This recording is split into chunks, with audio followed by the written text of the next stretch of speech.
All right. Welcome, everyone. Welcome to today's session. As usual, we're excited to have you. And I want us to start by repping our individual 3MTT states. Let us know what state you're joining the call from. Let us know what state you're joining us from. I already see comments here on the YouTube channel and on Zoom. I'm going to be reading out your locations. I see um, Olaoluwa from Ikeja. Welcome to the call. Hi, Blessing. Welcome to the call. I see Eyina from River State. Hi. Tolu from Lagos. Welcome. Also, let's see what's learning track you're in as well. Nafisa from Ogun. Hi, Nafisa. Solomon from Abuja. Hello. I see. Um, okay, great. Welcome, Raphael from Yanagua. Happy to see you, Raphael. Samson from Lagos. Hi, Messi from Lagos. FCT. Welcome, everyone. Our numbers are still low. We had a lot more fellows on the call this time during the call on Saturday. So please, um, if you're a volunteer, even if you're not a volunteer, please send a reminder to your community. Let everyone join the call. Our facilitator is already on the call. I know you had an exciting session on Saturday. Today is going to be even more fun. While we're introducing ourselves, let's do something real quick. If you're on the call on Saturday, if you're on the session on Saturday, tell us in the comment section what you learned from that session. Let's see if we have people from the Saturday session here. If you're in the call on Saturday, what did you learn from the session? I'll be reading the comments. Okay. Blessing says all about acing my CV the right way. Great. Thank you. Thank you, Blessing. What else? YouTube people, what did you learn on Saturday? I see you on the call. Hi, everyone on YouTube. What did you learn on Saturday? What did you learn on Saturday? Okay. Preparing a CV that stands out. Thank you. I learned about CV optimization, how to make our CV stand out. Thank you. You are all on that call. Thank you very much. I learned how to write a CV, the do's and don'ts. Absolutely correct. Thank you, Chisom. Putting the right information on our CV. Thank you, Aboyeji. How to build my CV in a professional way. Thank you, Rhoda. That's true.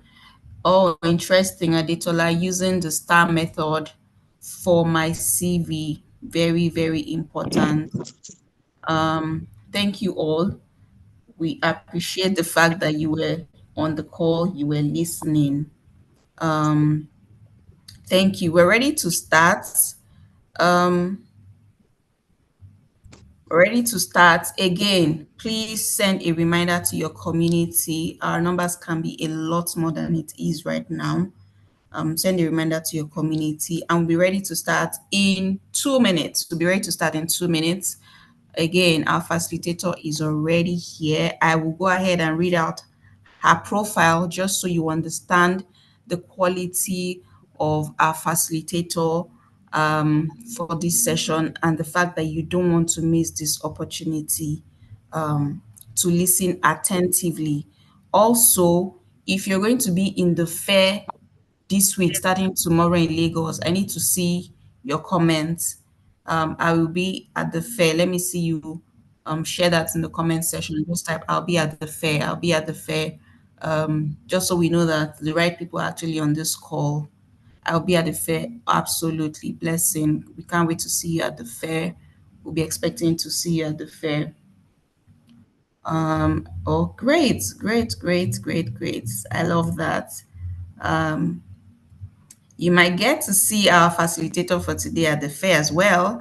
So it will be great to listen.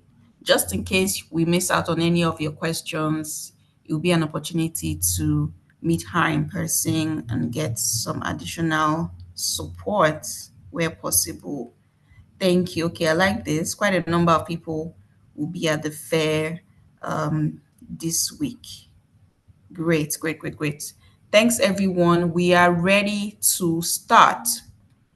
Welcome once again. Thank you all for joining the call. As usual, please make sure you mute your mic so you don't distract us once the session starts.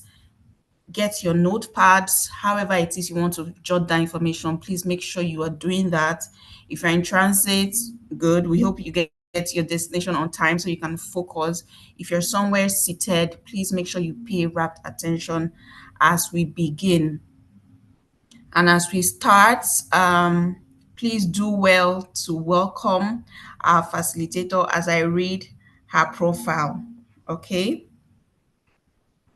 Thank you, everyone. So, without wasting any more time, I'll go ahead. Our facilitator for today is Tom Tunde Anjos. She's an innovative people and culture architect with 12 years of experience in unlocking business value through people and culture.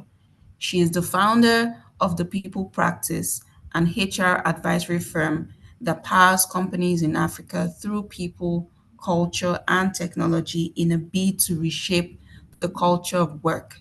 She was previously the founding director of People at Co-Creation Hub, that's CC Hub, and led its people operations across Nigeria, Rwanda, and Kenya. Here, she also managed the recruitment of corporate partners, including Facebook and the US consulate. She has a degree in economics from the University of Nottingham, UK, and a master's degree in human resource management from Aberdeen Business School, Robert Gordon University, UK. She is a chartered fellow with the Chartered Institute of Personnel and Development, the co-host of On People, a podcast for people at work, a contributing writer for Business Day, and the author of Your Interview Cheat Code, a book that helps people secure roles and thrive in their careers. She currently serves on training faculties and is recognized as a people, culture, and future of work expert, having featured on BBC Africa, channels, and Arise TV. She is also recognized by LinkedIn as a top HR voice. Tom is passionate about reshaping Africa's work culture and is building On Culture, a people and culture product that helps companies find, grow, develop, and engage their people. Ladies and gentlemen, please let's give a warm welcome to Tom. She's already on the call. Hi, Tom. Hi, Ma. Good evening. Thank you for joining us. Guys, please let's give her a warm welcome in the comment section. Let's see our Awesome. emojis and our comments. We're ready to have an exciting session. Hi, Fantastic. Thank you, Janica. I can't see my video. I'm not sure if is it just me? Oh, right. I ma'am. see me now. Awesome. Yes. Great. Welcome. Thank you. I see a few cheers and a few claps, which is great. So Obuka, Ayuba, Blessing, hi, Ayodiro, me. Looking for a picture. You can see me, the real me. But I'm sure, yeah, it will be pictures at some point, or you can find me on LinkedIn and you'll see pictures. But it's great to be here. I joined on Saturday when Debola was taking the session and I was answering a few questions. Debola is my colleague. So it's great to actually be here and be taking this session. I know there's some people on YouTube, and even though I'm not facing them now, it's great to at least say welcome to them as well. For questions, what we're going to do, we're going to try and make this very useful to you. So we're going to spend a little time on slides so that we have time for questions, because I assume and presume and know that there are a lot of questions that you have for the career fair from starting on Wednesday, if I'm correct. So please keep all your questions, and then you can write them towards the end, or when we start asking. Why? If you put them now and people chat in the comments, it was very difficult for me to find them. So I'm just saying that, but excited to be here. Very honored to be here as well. So we're just going to go straight into it. Thank you, Jonica, for reading out that profile. I was blushing the whole time. even though I'm not sure that we can blush, our color and our complexion, but I was blushing a bit. Awesome. So I'm just going to share my screen now and let me know if you can see when you see it. Okay.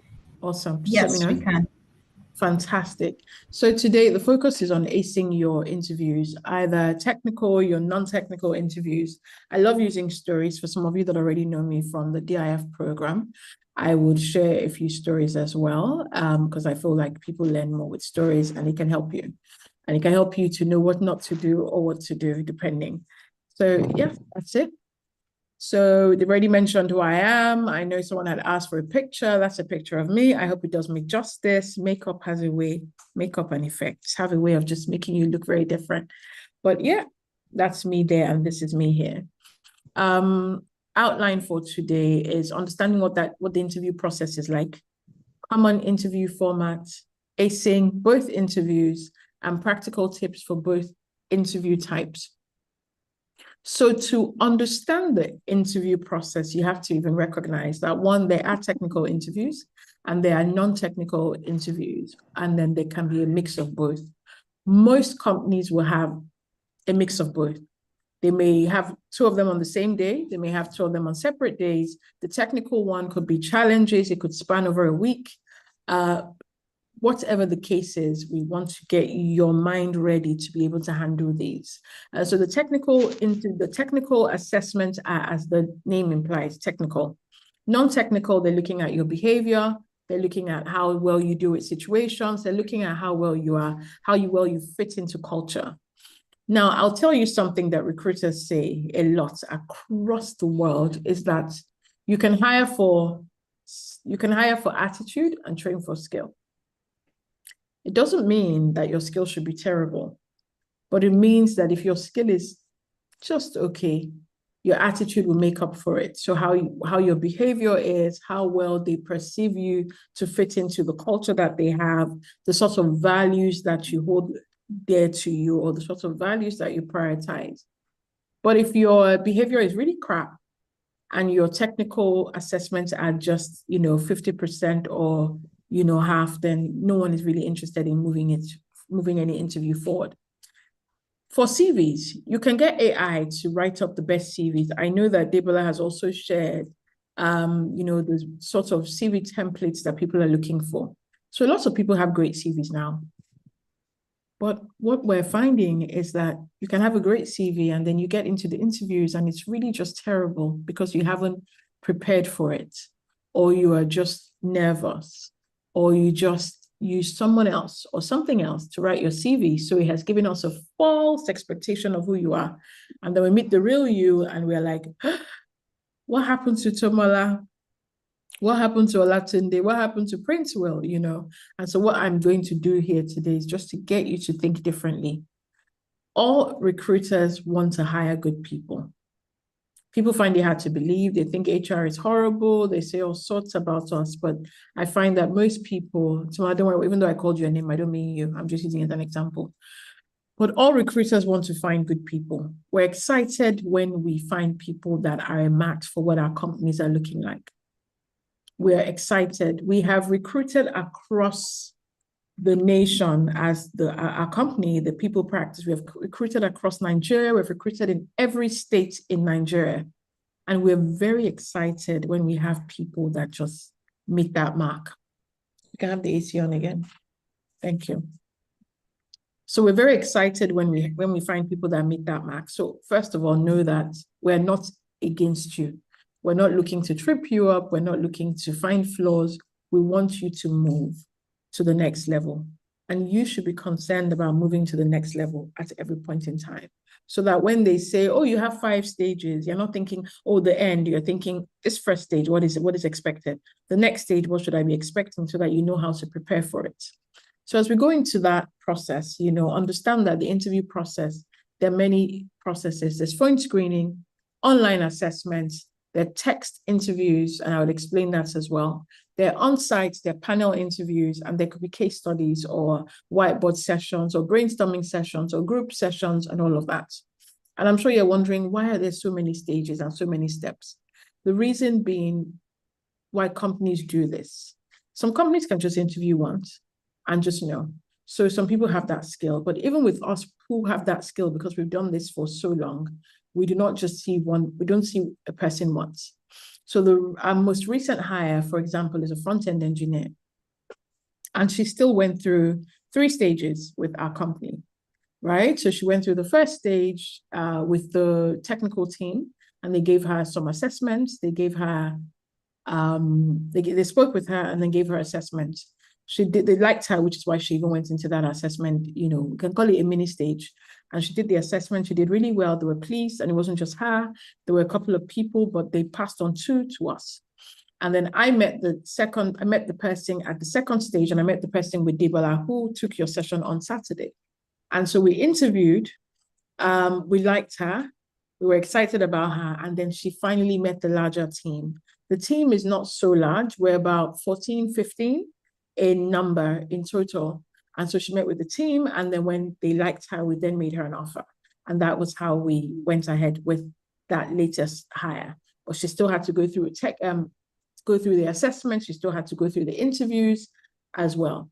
But even starting with phone screening, you know, so Nigerians have this, you know, habit where I call you and you're silent on the phone, you know, and I'm calling and I'm, you know, when I call, I'm expecting when you pick up a phone, you know, they say hello, but I'm silent, we are silent, we're both silent, or we say hello and then there's silence and you're waiting for me to fully say who I am. Or even worse, some people pick up the phone and they're very rude. It's like, hello, who is this? Yes, because they don't know the number. And then when we say, oh, we're calling from this, they're like, oh my God, oh, hi. It changes. It's like 2 different people. Schizophrenic, you know, behavior. So those are the sorts of things that you have to be careful not to do in this period. So while people are calling you, be courteous, be polite, be professional. You don't have to be super friendly if you don't have to be. But if you're not, even if you're in a bad mood, you can not pick up the call and then call back. And so I got a missed call from this number, as opposed to picking up and already picking a fight with who you do not even know. So if this is you, please stop now. Second one is online assessments. You go into online assessments. A few assessments you may not know, a few things you may not know, there's not much you can do at that point in time. The ones you do know, do. If you're having a live sort of, and they're asking you, you can ask them, you know, can I get back to you? Or this isn't something I'm familiar with. However, I know this other tool, is it similar? It feels like it could be similar to this tool. So this way you are letting them still know what you know, or you're letting them in on what you know, and not just ignoring that question at all. So if you go into text interviews, before COVID, you know, companies used to do a lot of Slack interviews, but they were mostly tech companies, which is what you all are going to be interviewing for. I had the privilege of doing a Slack interview with a massive company that used to, one of the very few remote companies at the time. And it was such an experience. You are texting, you are literally texting or typing, and you have to be careful of certain things. You can't be abbreviating. Unfortunately, Twitter and its 140 characters, if you do not have premium, have caused us to write in a particular way, where you're writing BRB instead of be right back. And while that is fine, right? When you're going into an interview, you have to remember that this is an interviewer or a recruiter, and you have to be as professional in your writing. Do not write long stories, but every 2 sentences, press send, press send, press send. The fourth one is something we all know. So either on-site or panel interviews. Panel interviews, you can have 3 to 4 to 5 people at the same time. And while that can be quite scary, it's also a good opportunity to be able to speak to a larger number of people and have 1 or 2 people speak for you in your favor. You may not win everybody over at the same time, but you want to win enough people where at the end, where I'm saying, I don't like this person, I'm not keen on Tunde, you know, someone else is able to say, or 2 other people are able to say, no, actually, we like him. We think that this is why he may fit in here. So those are the sorts of things you want to be able to speak to a large crowd and win over a majority of the panel. And then finally, of course, case studies. You want, you know, asking you certain questions. You want to think differently. You want to be unique. You want to be creative in how you think. Have the obvious answer, but also say to them, actually, but there's also a world where this, that, and then share. So those are the ways, you know, those are a few of the interview processes that we have. So technical interviews, You want to be looking at, how am I coding? And again, it may not be, you may be going in either as a graphic designer, depending on what way you are looking at. You want to be thinking about the frameworks that you have. You want to be thinking about the fundamentals or the processes that you have. So map out processes in your head.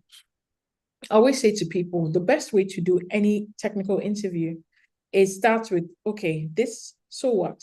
And then what? And then what? And then what? So that in your head, you're moving, this is a step I take, then this is the next step, and I go over to this step, and I would go over to that step. So that if you're explaining the steps in detail, you look like someone who fully understands the problem and can solve it from a grand point, as opposed to I'm just taking little bits and I'm coming and I'm a bit confused.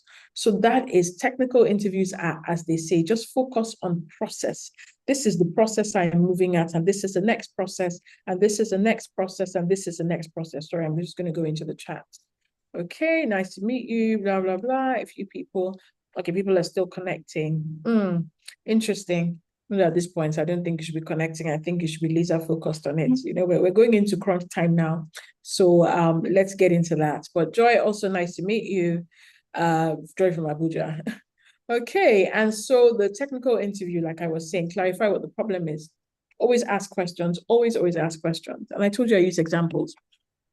My first son is very good at spelling. Two of my sons actually are very good at spelling. And they get to their spelling bee competition across Lagos, private schools in Lagos. And the last one where they ask parents to also join in and come into the, what do you call it, the competition, and see how well they do. And he got to a place and they have certain rules and certain processes. And they asked him, so let's say they asked him to spell interview. Now, one of the rules that they have, right, is when they ask you something, to spell something, you should ask them, sorry, can you clarify that word? Is it interview? Can you clarify that word? Then the person would say interview, and you ask, okay, can you use it in a sentence? Or you can say, what does it mean? Then they tell you interview means to try and select people for a position. And then you can say, can you use this in a sentence? Then they would now tell you, oh, I interviewed Tone and Tone did well, right? But you're meant to ask them those certain things so that you get a full picture of what word they're asking about. But it got to this final stage, and my son didn't ask them to explain interview. And I'm using his interview as an example. And so they said, oh, okay, spell interview. And he goes INT, and then maybe he leaves out R and says INTEVIEW. And of course, it was wrong. And he almost, when someone is almost kicking themselves in the foot because he didn't ask the questions because he did not follow the process and follow the rules. That is how technical interviews are. They would ask you certain questions. And sometimes among those interviews, they're not asking you to do any assessments or do any process or do any work and send it in yet. They're just asking you, what's your process and what's your flow? Because they want to see how you think. So at that point, before jumping into trying to give them answers, you can ask them, sorry, can you clarify that question? What do you mean by that? When you say this, do you mean this or that? When we're nervous, we jump into speaking.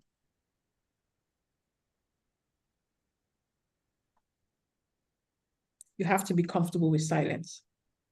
You can see how long I took. You have to be comfortable with silence. But what happens is when we're nervous, we're like, sorry, okay, I will explain. And then you jump into it.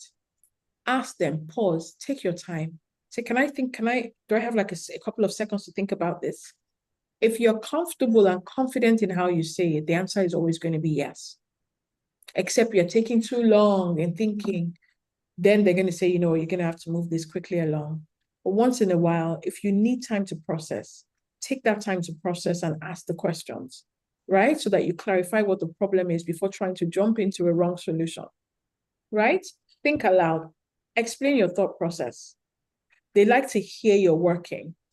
Where if you studied math, at every stage, they want to see you're working. They want you to show you're working. That's how it is when you're in technical interviews. They want you to explain your code. They want you to explain why you went through this so that even if they're wrong, they can see where you made the mistake. They can see where you fell off and they know how to bring you back to the right place, right? They want you to, of course, write clean, efficient code, and then you should be able to test your solutions, and they want to be able to test those solutions with you as well. Are there any questions at this point as well? Are there any questions? Any questions? Okay, and so I know some people are just coming in now, but I'm going to ask us to pause on our LinkedIn. This is not the time to connect with each other. It's really the time to focus. You're in crunch time. You're in crunch mode, literally. So I need us to focus on interview questions. I would rather you're even asking, how do I answer this, than chatting and trying to, meet each other at this point in time. And yes, I will be the strict one because I'm usually also smiley, but I want us to not forget why we are here. Right? The 3MTT team has done a lot of work in ensuring that we are where we are. So we need to just later focus in on it. So that's with the technical interview. So if you have any questions, please ask at this point. So a few things to do, a few mistakes to avoid, which are quite common, is just ignoring time, ignoring and then going overboard, or not communicating your approach, or not asking for hints and just getting stuck and saying, I don't know what to do. Always twist. And I know that sometimes we're nervous, but always try and think, I'm a bit stuck here. Where did I get stuck? This is where I got stuck. What should I be doing? You can even make it a dialogue, because guess what? Chances are most times the people that you're doing technical interviews with are your hiring managers. And when you're having these conversations with your hiring managers, in their head, they feel like, oh my goodness, now I understand. I can see how Adekunle would work. I can see how me and him would vibe. And if you don't, fantastic, Chisom, if you don't have an answer, you can say to them, look, I'm stuck. This is what I'm saying. So you can say to them, look, I don't have an idea, but what do we do? But this is what I was thinking.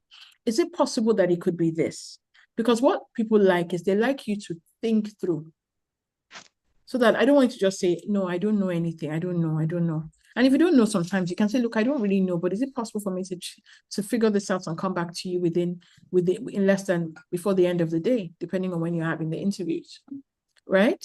So you want to be able to say those things to them as well. But if you just say, look, I don't know, and you're quiet, that's when there's a problem. I used to work with someone at some point, everyone started calling her I don't know, because she just didn't know, and she didn't have any other solutions. She didn't know where to come in from, or just I don't know. So you don't want to be that person. You want to be the person who is like, look, I don't know, but this is what I think. Or I don't know, how can I come in here? I don't know, where should I jump in here? So Chiso, I hope that helps. Yes, I hope that helps. So always ask for hints. Always ask for hints. And as we go straight into the non-technical interviews, you want to be able to ask. Let me know if I'm too fast as well. Linda, I'm going to need you to mute. Linda Osubo. Yes, thank you. Chisom, thank you for asking that. If there's anything else, let me know as well. So as you go into the non-technical interviews, there's a method we call STAR method. It's a very popular method as well. What this does is that it wants to see how you think and how you think in terms of situations. So the STAR method, acronym STAR, for situation, task, action, and result. Situation, in what was the context? I'll try and find an example for this. Task, what was your role? Action, what did you actually do? You, not the team. What part did you play in what the team did?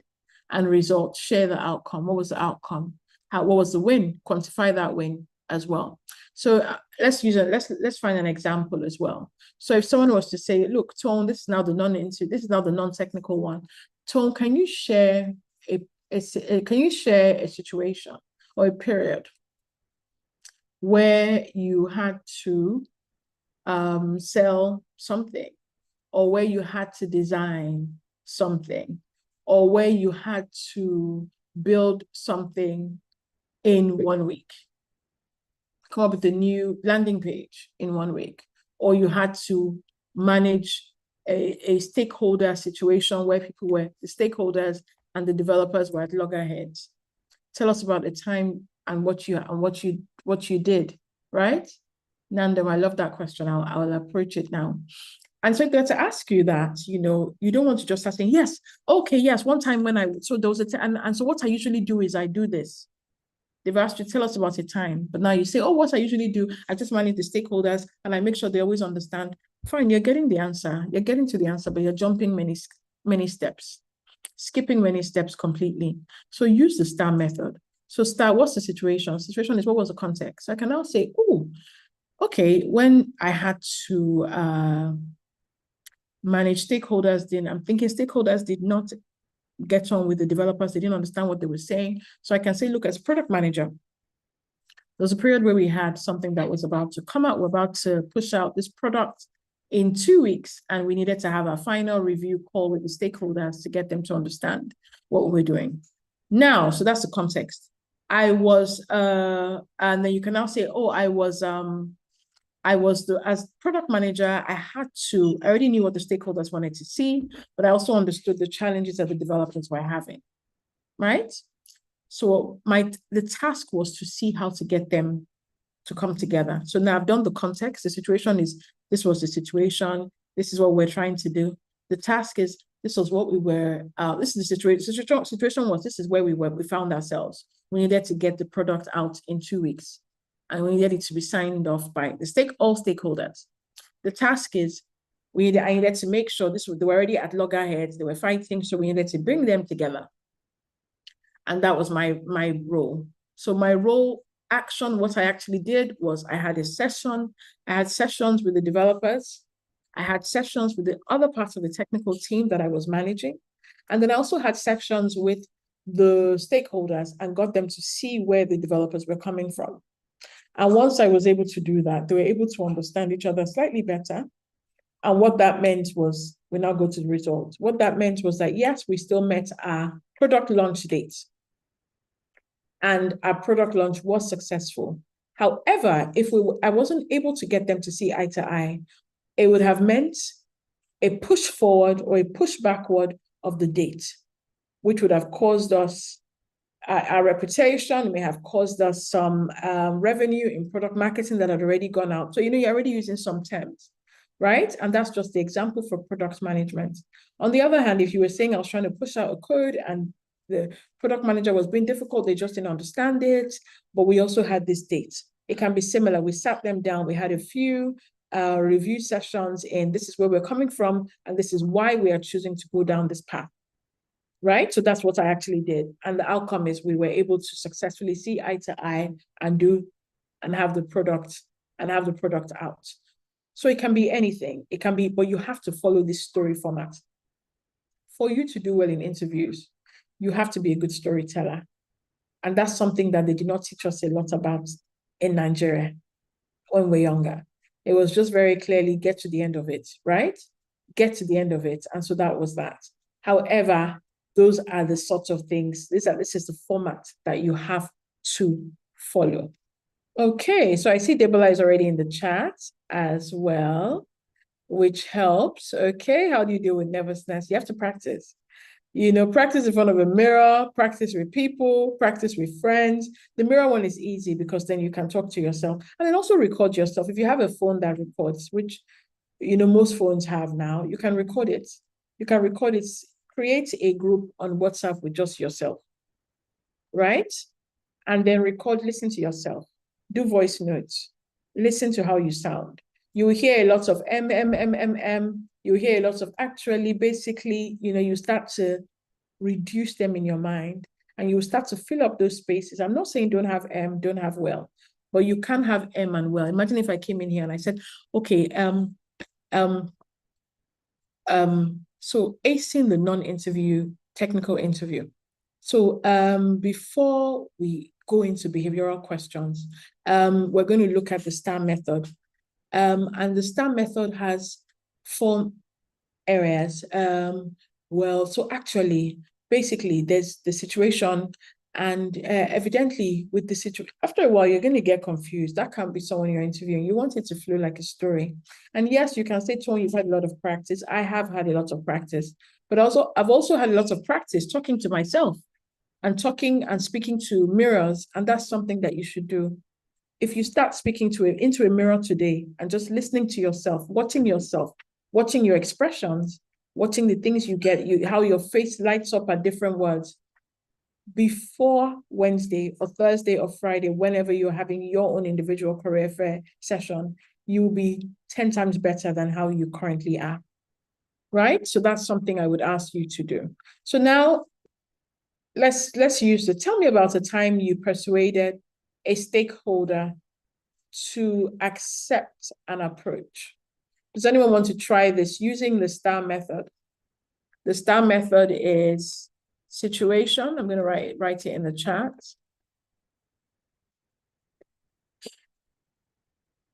T, task. So at least you can keep this question here. A, action. And R, results.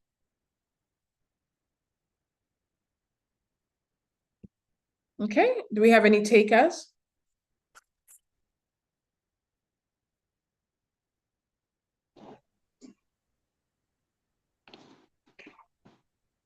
Anyone? You can try. There's no wrong answer while you're here. Because if you try, then I'm able to guide you and correct you. And you know better than you did before. Anyone? Is there anyone sort of raising their hands that maybe I can't see? Okay, no. Kunle, are you good to go? You want to try? Okay, well, I think I would say or informed my approach was the power interest model. For any stakeholder analysis, there'll always be a power interest model. Okay, remember that we're using the STAR, you're using the STAR approach. So the question, tell me about a time when. So what you're doing, I want to know, what was the context? What was the situation? When was the situation? Okay, I think I was just observed. You said you just observed. Yeah, I'll back away, yeah. Okay, anyone else? Thank you, Kunle, for at least trying. Or at I least want to try. Can I try, ma? Of course, Ayuba, over to you. Okay. In my role as the project coordinator, our organization was transitioning from a manual reporting process to an automated software to improve efficiency. However, one of the key stakeholders was resistant to adopting the new system. So my task was to gain the stakeholders' buy-in and persuade them to support the implementation of the new tool within the department. So I scheduled a one-on-one meeting to understand their concerns, which include fears about staff adaptation, potential data and the like. So I then prepared a proposal highlighting benefits backed by data from a pilot program that showed that a 40% reduction in reporting time. I also organized a customized live demo, short training to address their team's specific need. So the stakeholder later agreed to adopt the tool on a trial basis, and after seeing improvement firsthand, fully endorsed the system. So this is, I don't know, but this is fantastic.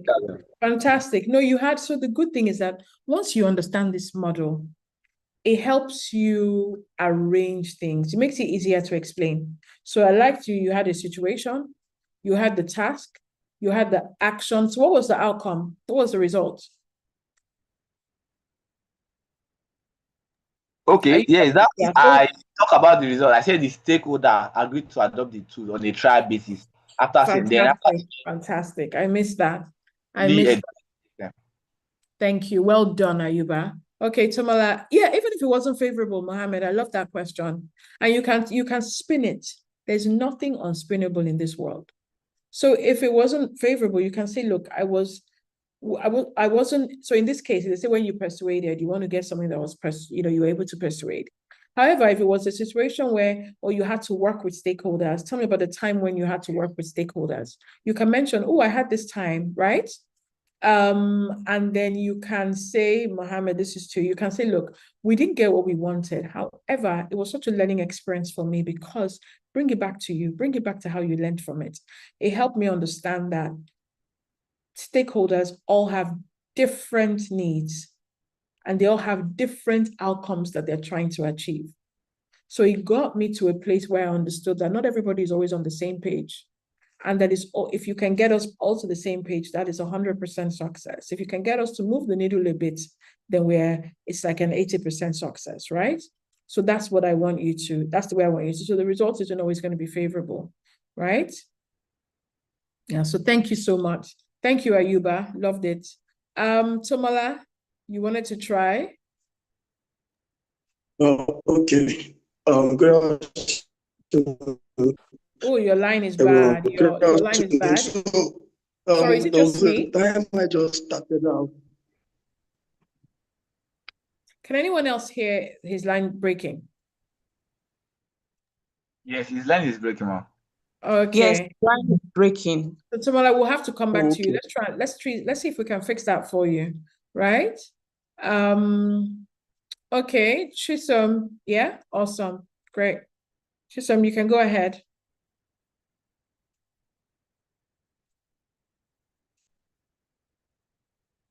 Chisom, can you hear me? Good evening. I can hear you, ma. Awesome. Okay. The situation was a stakeholder, not later feeling a design, like not later like accepting a design. So the What track task are was you that on? at the What track are you on? UI UX. Okay, wanted to be sure.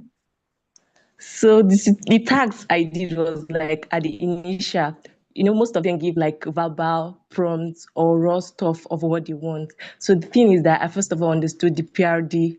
That was my own task, understanding the features he wants and everything. So the action I took was that before moving to another step, I explained to him that, okay, this is what your PRD is saying. The mood board, I explained to him this are the colors, or most of them actually don't give you what they want. So at every initial step, you have to like show them, okay, this is how the mood board is going to be of what your app is going to be or website. Then the result was that since at the end of the day, they were not really feeling it, but since you already have that PRD and mood board, you should just maybe give them reasons to understand and why we should actually stick to this step. Yes. Wow. Okay. Okay. I like that. I like that. So in your case here, you had the situation, you had the task, you had the action, and your outcome was what exactly that you gave them? Actually, how should I put it? Actually rewind back to the mood board, the Yes. PRD. And you had to move back to that. So that's Yeah. where and eventually were you able to come to some place of No, it's agreement? not, it's just a situation. I've never had stuff like that. Yeah, but I like that. At least it helps. It kind of helps us flow through the process. So thank you, Chisom. Thank you. Joy, do you want to take it? I'm trying to see if I can. Yes, I want to give it a try. Okay, Joy, I'm going to come to you. So just keep your hand up. You're my next in line. So I wanted to Okay. take a few of the questions. I think we've taken Mohammed. What if the result isn't favorable? Then I had Prince Will talk about someone who's had stage fright. You can only beat stage fright by practicing. No one believes me when I say that I'm always nervous before any session. And any session, I've had the opportunity to speak in front of thousands of people. I've had this opportunity to speak at many levels, right? But I'm always nervous. And it's weird because I remember once when we ran a conference, and the conference we're going to be having a commissioner, we're going to be having people at the highest level in HR. They're across different industries. But I still went very early and I'm still going to do my routine of walking around. I have to kind of psych myself up because that's how I operate. So even before I took this session, and I'm sure Jonoka would say, is it true? Like, Tom, really, is this still you? But I still had to walk away. I still had to go out of the office. I still had to come back in. I still had to get myself ready. So the only way that you can work on stage fright is by practicing your skill, practicing your craft, whatever it is, in any way. That's the only way you can beat stage fright. So that's what I wanted to say to you. And by doing that, by having that conversation, because guess what? If you've done what Chisom has just done now, right, where she's just shared, you have to ask a question that is similar to that. What she's referring, she's not thinking about them in that instance. She's thinking about, oh, someone asked a similar question and I was able to answer it. She's just referring to her response. And for her at that point, she's excited. So the energy that's coming out at that point is very positive because she's excited, like, oh my goodness, I practiced this and it came out. But if you did not, you're going to be thrown off a bit like, Adesola, you had your hand up before. I'm not sure why it went down. It'll be good to see why you had it up before.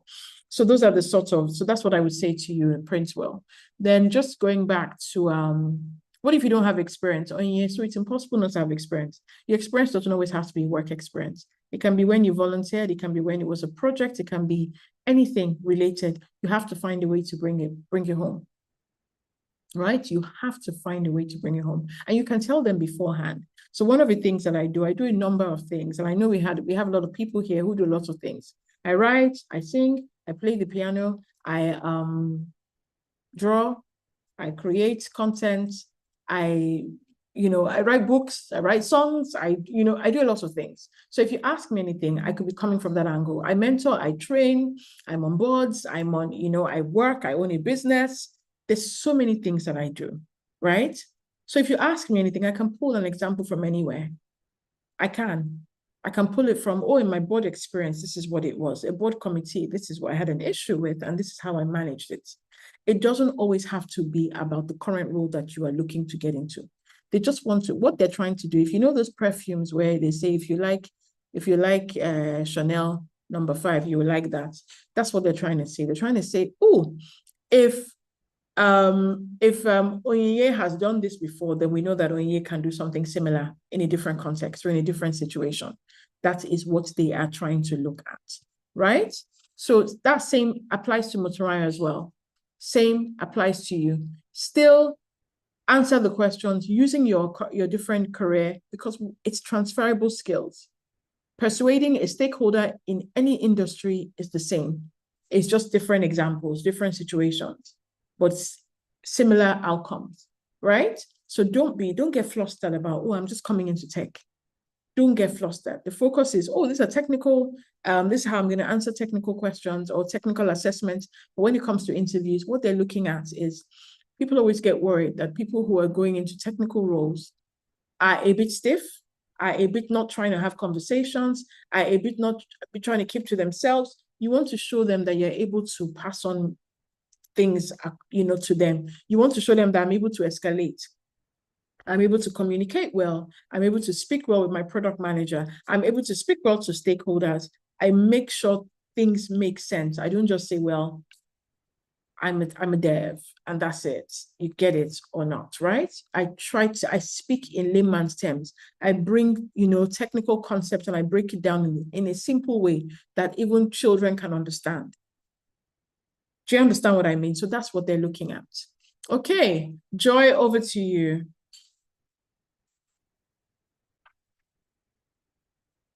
Yeah. Okay. So hello, everybody. Yes. Hi. Okay. So I just wanted to give a try to the START method and see if what I have is in line with the method. Fantastic. So okay. So the situation was that I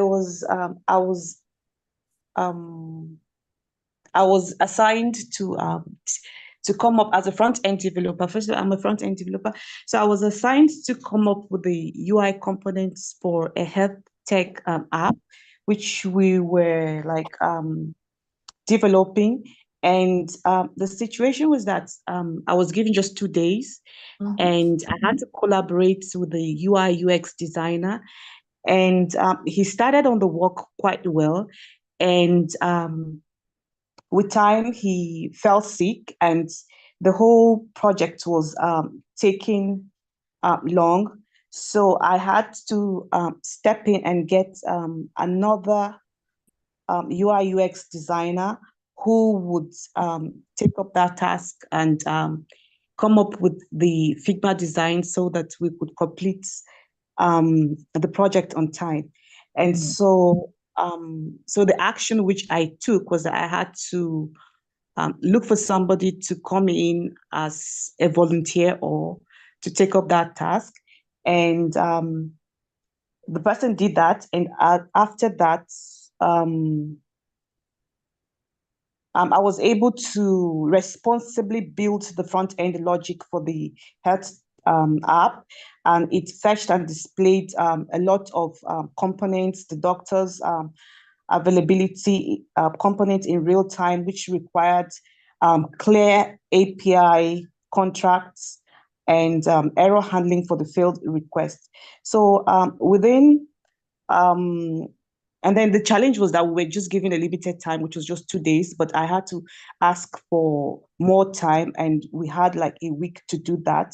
So we had to sync up with the back-end developers as well, and we defined the API structure using Swagger documentation and Axios as well. And the results came out well, and we had a collaborated teamwork, and it resulted in a smooth integration with zero breaking changes after deployment, and the app went live with minimal bugs, and we maintained a consistent data contract throughout the life cycle of the product. So so that's just my little try on. That was amazing, Joy. You touched on, I could hear everything clearly, every part of the STAR framework. So well done, well done. Thank you, Joy. Okay, awesome. Aditola. Good evening, ma'am. Thank you very much for. So I'm a UI/UX designer, and then I want to try. Just pause, Aditola. There's so many people that UI UX. Where are the other tracks? So is this track only is this only for UI UX? Sorry, ma, I'm from cybersecurity, ma. Sorry? Oh, you're from cyber. How did I hear UI UX? I'm from cybersecurity. Oh, okay, fantastic. Okay, go on. Okay, so there was this project I had with a volunteer group. I was to design a website for Gen Z organization. So they gave me the PRD. I went through the PRD, and then we had meetings. I continued the design, and then what I do is I send every screen after designing. So at the, let me say 60% completion of the project, then one of the project managers sent me a link and said, I should check out the link. This is what they wanted from the beginning of the design. So I checked the link, and then what I saw on the website as a sample was a retro design, like a vintage design. And then I went back to her because it's a problem at the stage where the design has gotten to. That means you want me to restart from the beginning. So I told the project manager, I said, this PRD you gave to me that I sent you the wireframes and all, it's not in line with the new link you sent to me, because this particular link and what is saying to its audience, it's a vintage design and it's not resonating with a Gen Z platform. So I had to give different instances whereby you can make use of a retro design. And if you want me to do this, I can chip in few retro designs in the Gen Z platform. So I went back to the design and then made some changes, added a little tip of the retro into the Gen Z platform, and then submitted the propose, or what will I call it? So I gave it to her, and then she reasoned alongside, and yes, it was accepted. Fantastic. I like that. Aditola. Thank you very much. And so we have Royal Rixin, and then we have Love Muili. Okay, so Royal, I don't know if that's your first name, but it's like a nickname. So Royal Rixin. Thank you very much, ma. That's my first name, ma. Oh, I'm from the cyber. Yeah. Where are you from? Where are you from? South. Adamawa State, ma. Not Adamawa State. And your last name is Rixin. Yes, ma. Love it. Interesting. Carry on. Thank you very much. I had a situation around to deliver a project that's electronic records using machine learning to augment and optimize the process. So it was supposed to be just a project work to present. And later on, I was notified that it has to have a live demo. That's allowed. I have to write codes machine learning codes, and by then my machine learning skills were not really effective. So what I did, the action I took was that I had to contact some of my friends that were good in that aspect, and we collaborated. I submitted the proposal to them. They went through it and they developed the code aspect. And we had to contact another guy that will host it on his own platform so that it can go live. And some guys, because we're having funds issue then, I had to collaborate for some that would contribute for the funding because I was not having the money. I asked and shared the idea. And they bought their into the idea and they contributed here and there, and we paid for the hosting and everything. And we're able to deliver the project at the desired date and time. Fantastic, Royal. That was great. So I'm gonna throw you another question, and I just want you to sort of think through it. What skills would you say you displayed throughout that entire process? And people can type it in the chat if it's something you know. What skills would you say you displayed? Okay, I actually displayed collaboration, like looking out to not depending on yourself, like reaching out to oversee, and leadership skills also, where I was able to coordinate the processes of one handling effectively their own jobs and the collaboration thing, actually. What else? Any other skills? Anyone else in the chat?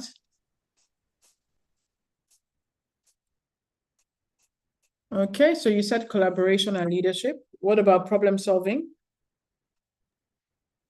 Yeah, actually, I skipped my mind. What about being proactive?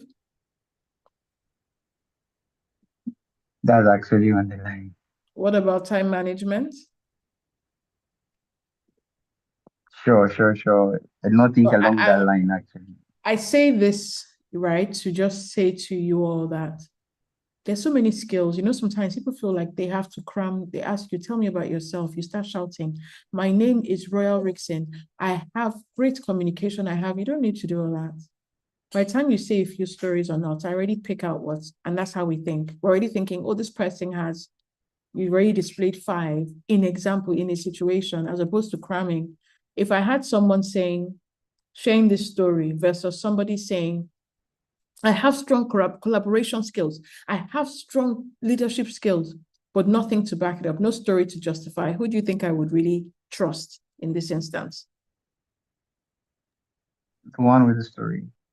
Fantastic. So that's what I mean by, interviews are really about telling stories, because once you kind of equate telling stories with selling yourself, you're sorted.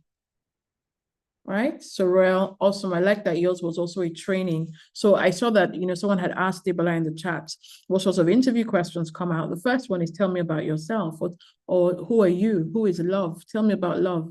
Let me know who love is, right? Same thing. You want to start with who you are, the sorts of things that you enjoy doing, go straight into your work experience. And in your case, if you are still new in this technical field, you want to talk about what drove you to it, what made you passionate about it, because I need to trust that it's not just something that you picked up and then you will drop next week because there's something else that is new and shiny coming in. I want to be able to understand why this role, right? So that's an example. Love, do you want to take it away from here? I see 4 more hands. Yeah, I think I just want to try the star approach also. Okay, awesome. Yeah, okay. So for me, in my previous company, the situation is that the manager of my previous company reached out to me. I was like, he wanted to know, because at that point we're having customers leaving the company, new customers were leaving the company. Okay. So new customers were coming every week, but then the active users were also leaving. So it means that there's really no growth. So the manager now told me that, okay, I want you to conduct a retention analysis as the task to figure out what's our current retention rate and to figure out what was actually causing it. So when I that was like the action. When I conducted the analysis, I figured out that our customer retention rate was about 30% at that point. And then our KPI was that we're supposed to have a customer retention rate of 40%. So what I then did was that I sent out a survey, a customer feedback survey to the customers to figure out what was the reason why they were leaving the company, even though they were active users.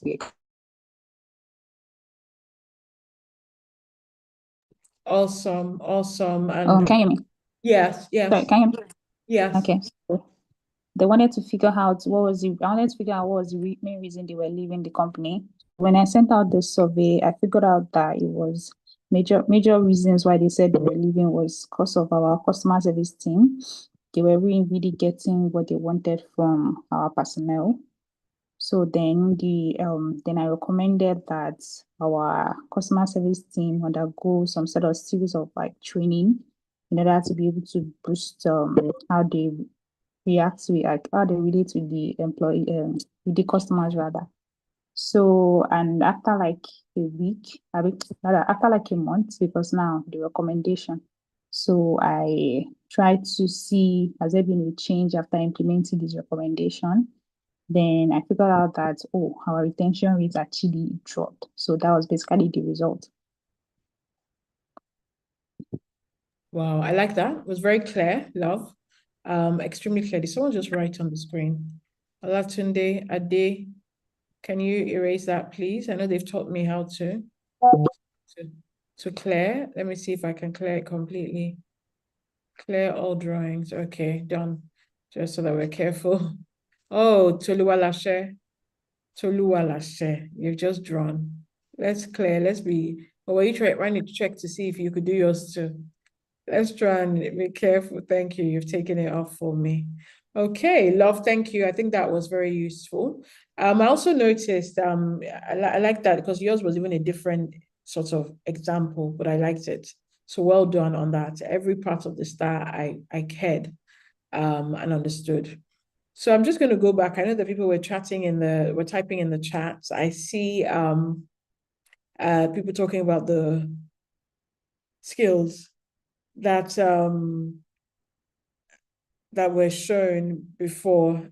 So we have collaboration, approach of talking. Was that part of the skills I'm trying to figure out? Teamwork, that was good. So it's like collaboration. Resilience, that is so true because, you're meeting temporary setback, but you're able to just keep pushing on despite those challenges and setback. Yeah, it was efficient, it was professional, communication as well. And they're working under pressure, even though Aditola has told us that Debola said we shouldn't say it. But true, you can create a story around it because by the time he already shares that this was the situation, they can get that this person, if push comes to shove, this is the right person to have in your corner or in your team. So I love that you are all learning and taking out feedback from Saturday. So yes, you can create a story around it. And even confidence, that's a skill. Confidence, the right kind of confidence as well. So Yakubu, you've said, I'm still coming to you. Love, I think your hand is still up. It can go off, can go back down now. So we have Oluwayomife and Ayuba, but we also had another name up. I think it was a person who asked and said they wanted to see my picture. I can't remember the name, but if I see the name, it will occur to me what the name is. So, except the question was asked, it was Ayo Diromi. I'm very bad. Clearly, the names are quite, but Ayo Akirile. Diromi Akirile. So it'd be good to have your hand up again. So Yakubu says it was not easy for an introvert to display his talent in such a scenario.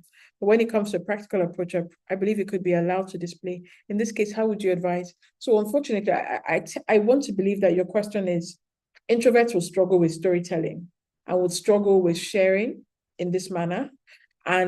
But if it's practical, then it's easier for you to showcase your skills and your talent as well. Just let me know if I'm on the right track. If that is indeed the question, right? If that is indeed the question, then it would be okay, sorry, because I'm looking at the chat. I'm going to get distracted by little things like private messages, and I'm wondering why I'm not involved in that private message. So I'm just saying, just kind of let's try to keep it to a minimum. So we keep it to questions and comments and answers as well.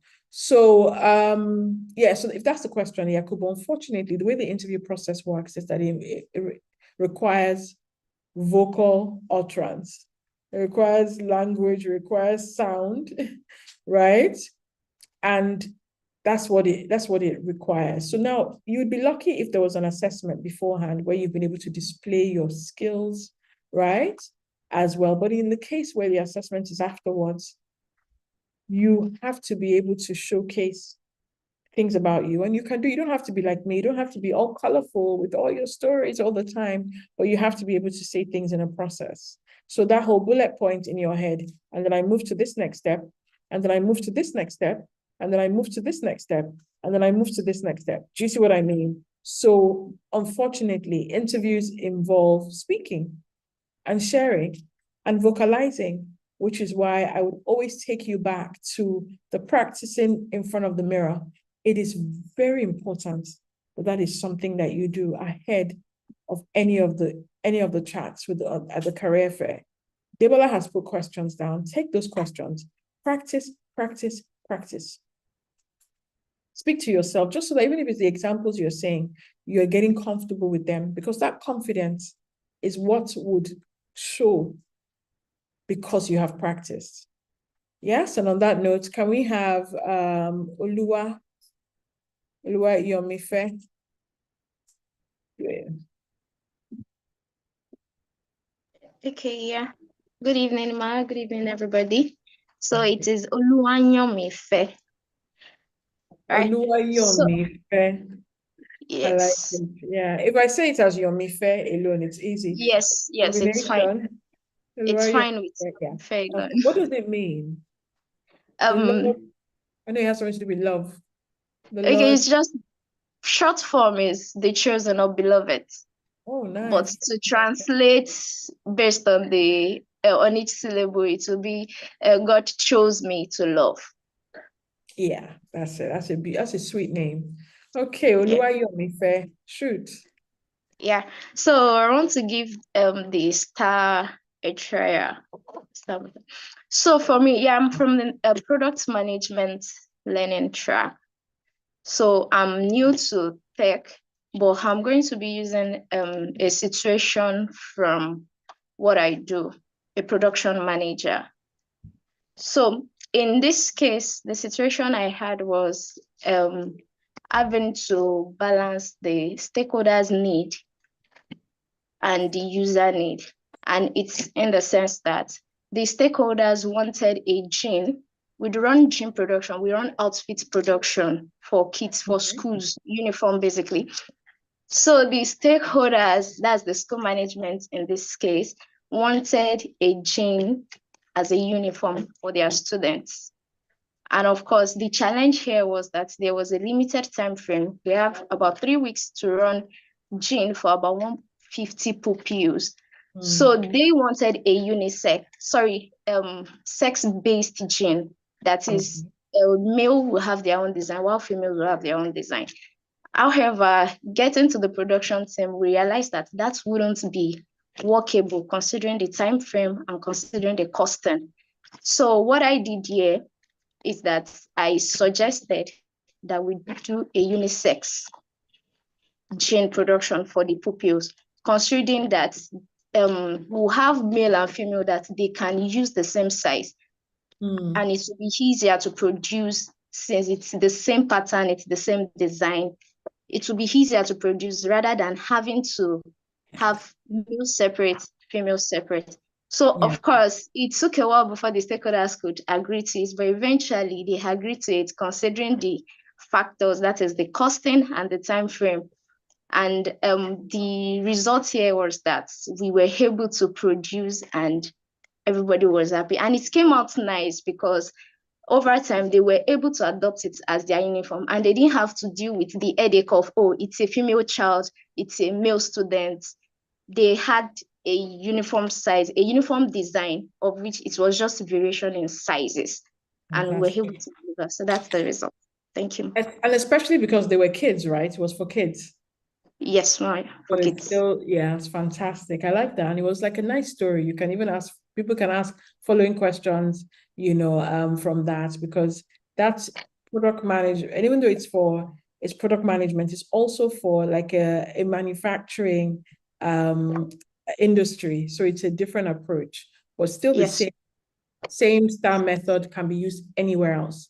And I know that tell me about a time you persuaded a stakeholder. It could be any question. It could be, tell me about a time where you exceeded your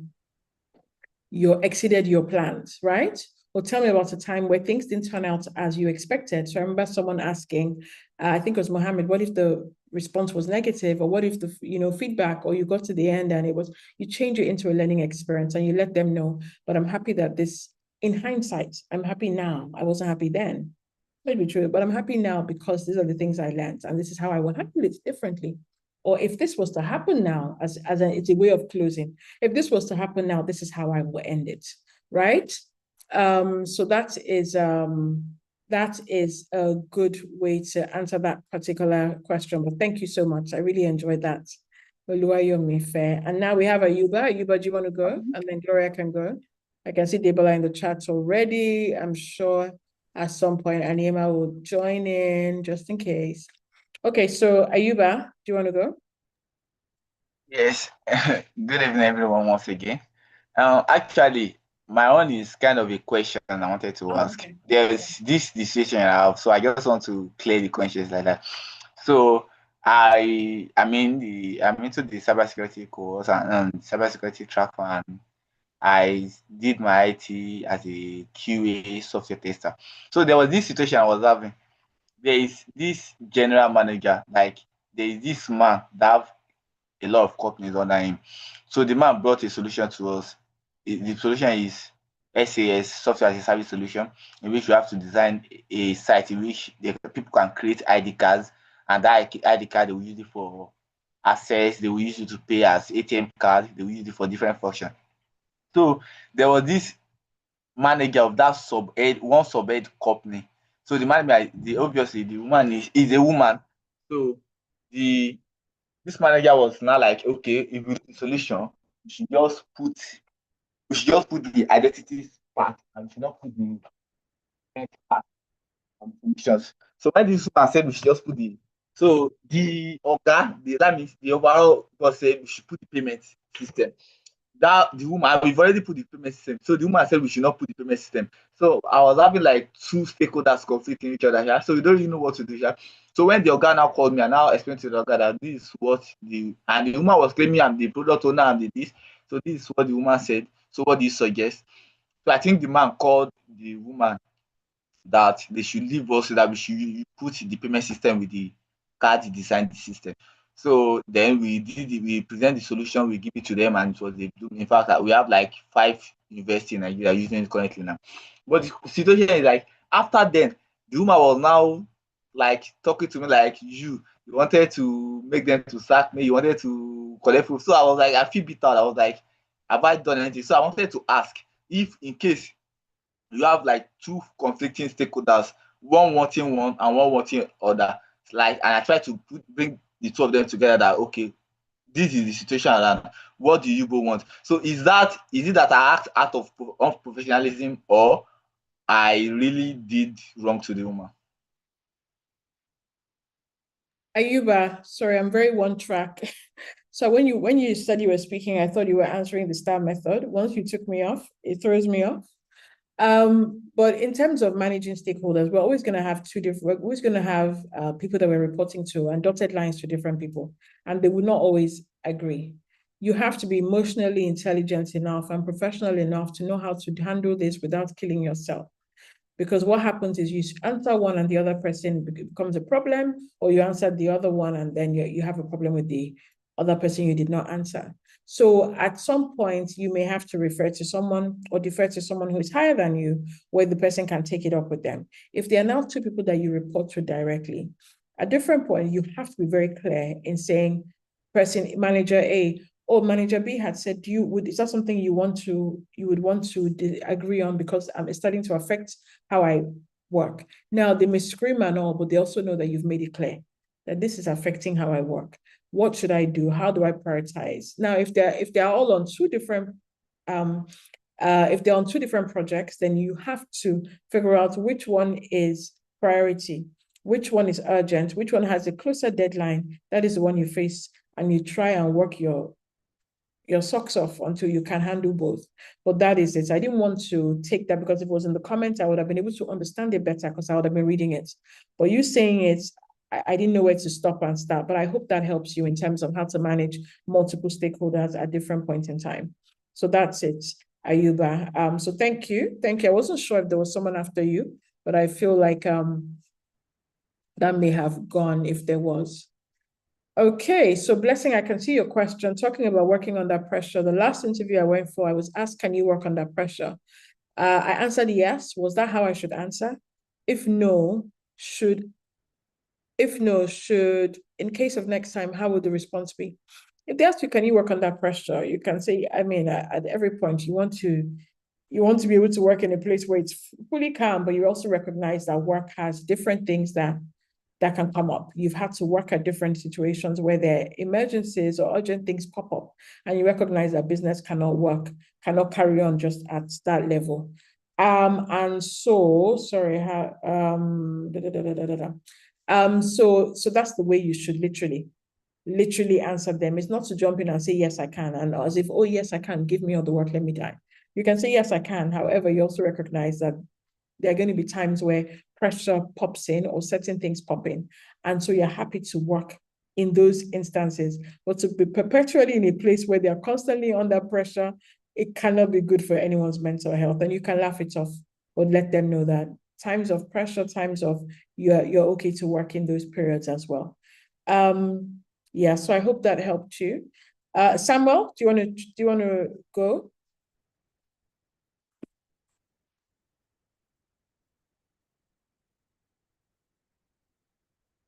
Yes, good afternoon.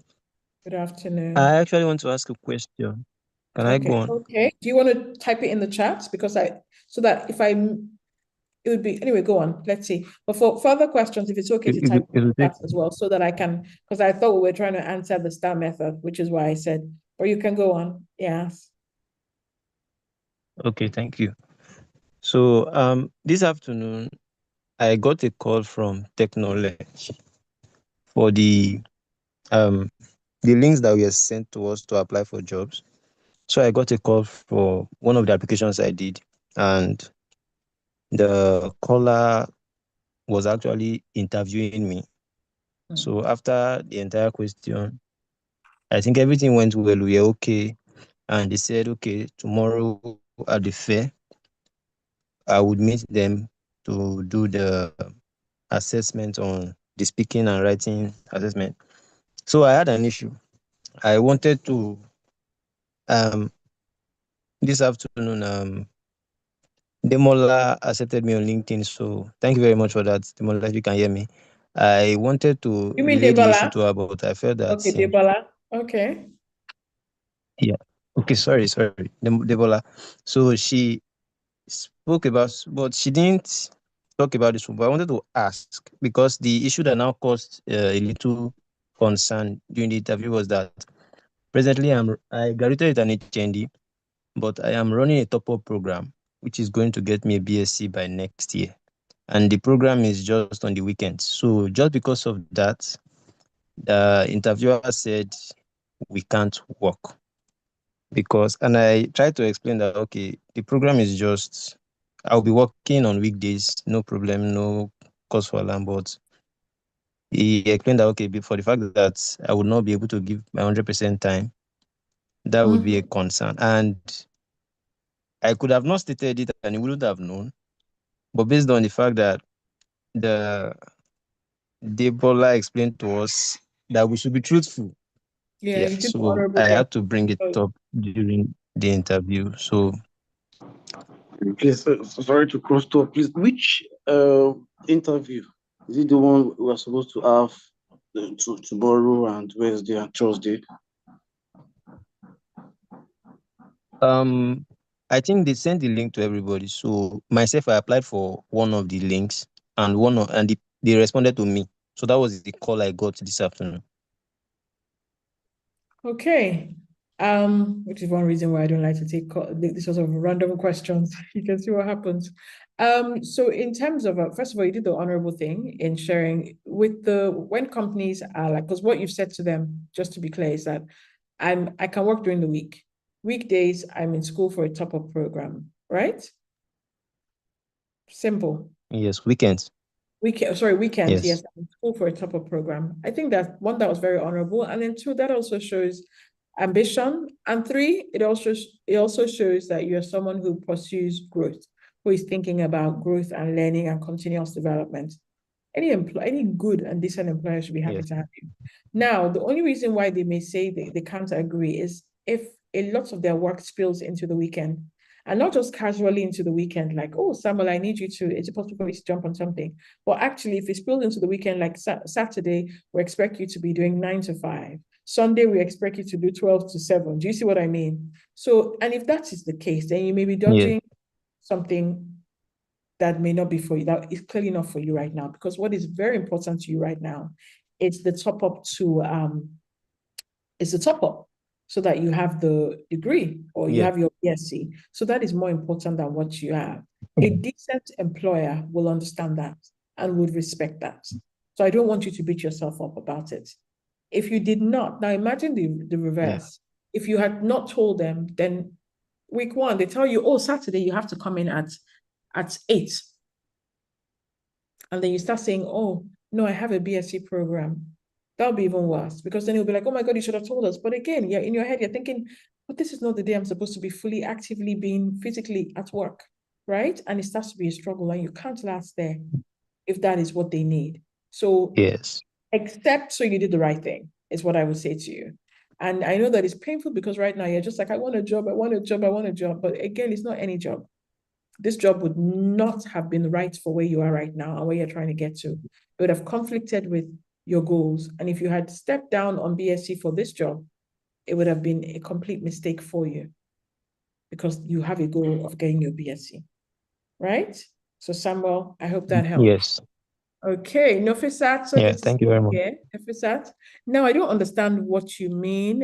So due to a personal reason, who needs remote work only for now? Now, if it's just a personal reason, anything else, it's easier for you, you are pregnant, you have a disability, whatever it is, it's your reason to hold and to own. However, if you were to come for a physical career fair, they may actually have those sorts of roles and those sorts of roles open, or those sorts of work models open. So I always say to people, do not shoot yourself in the foot. The only way you can win a trophy is by being in the competition in the first place. In this case, the competition is the career fair. If you don't go, you don't get the roles. But if you go, there's a possibility that you can get the roles. So I would say go for it.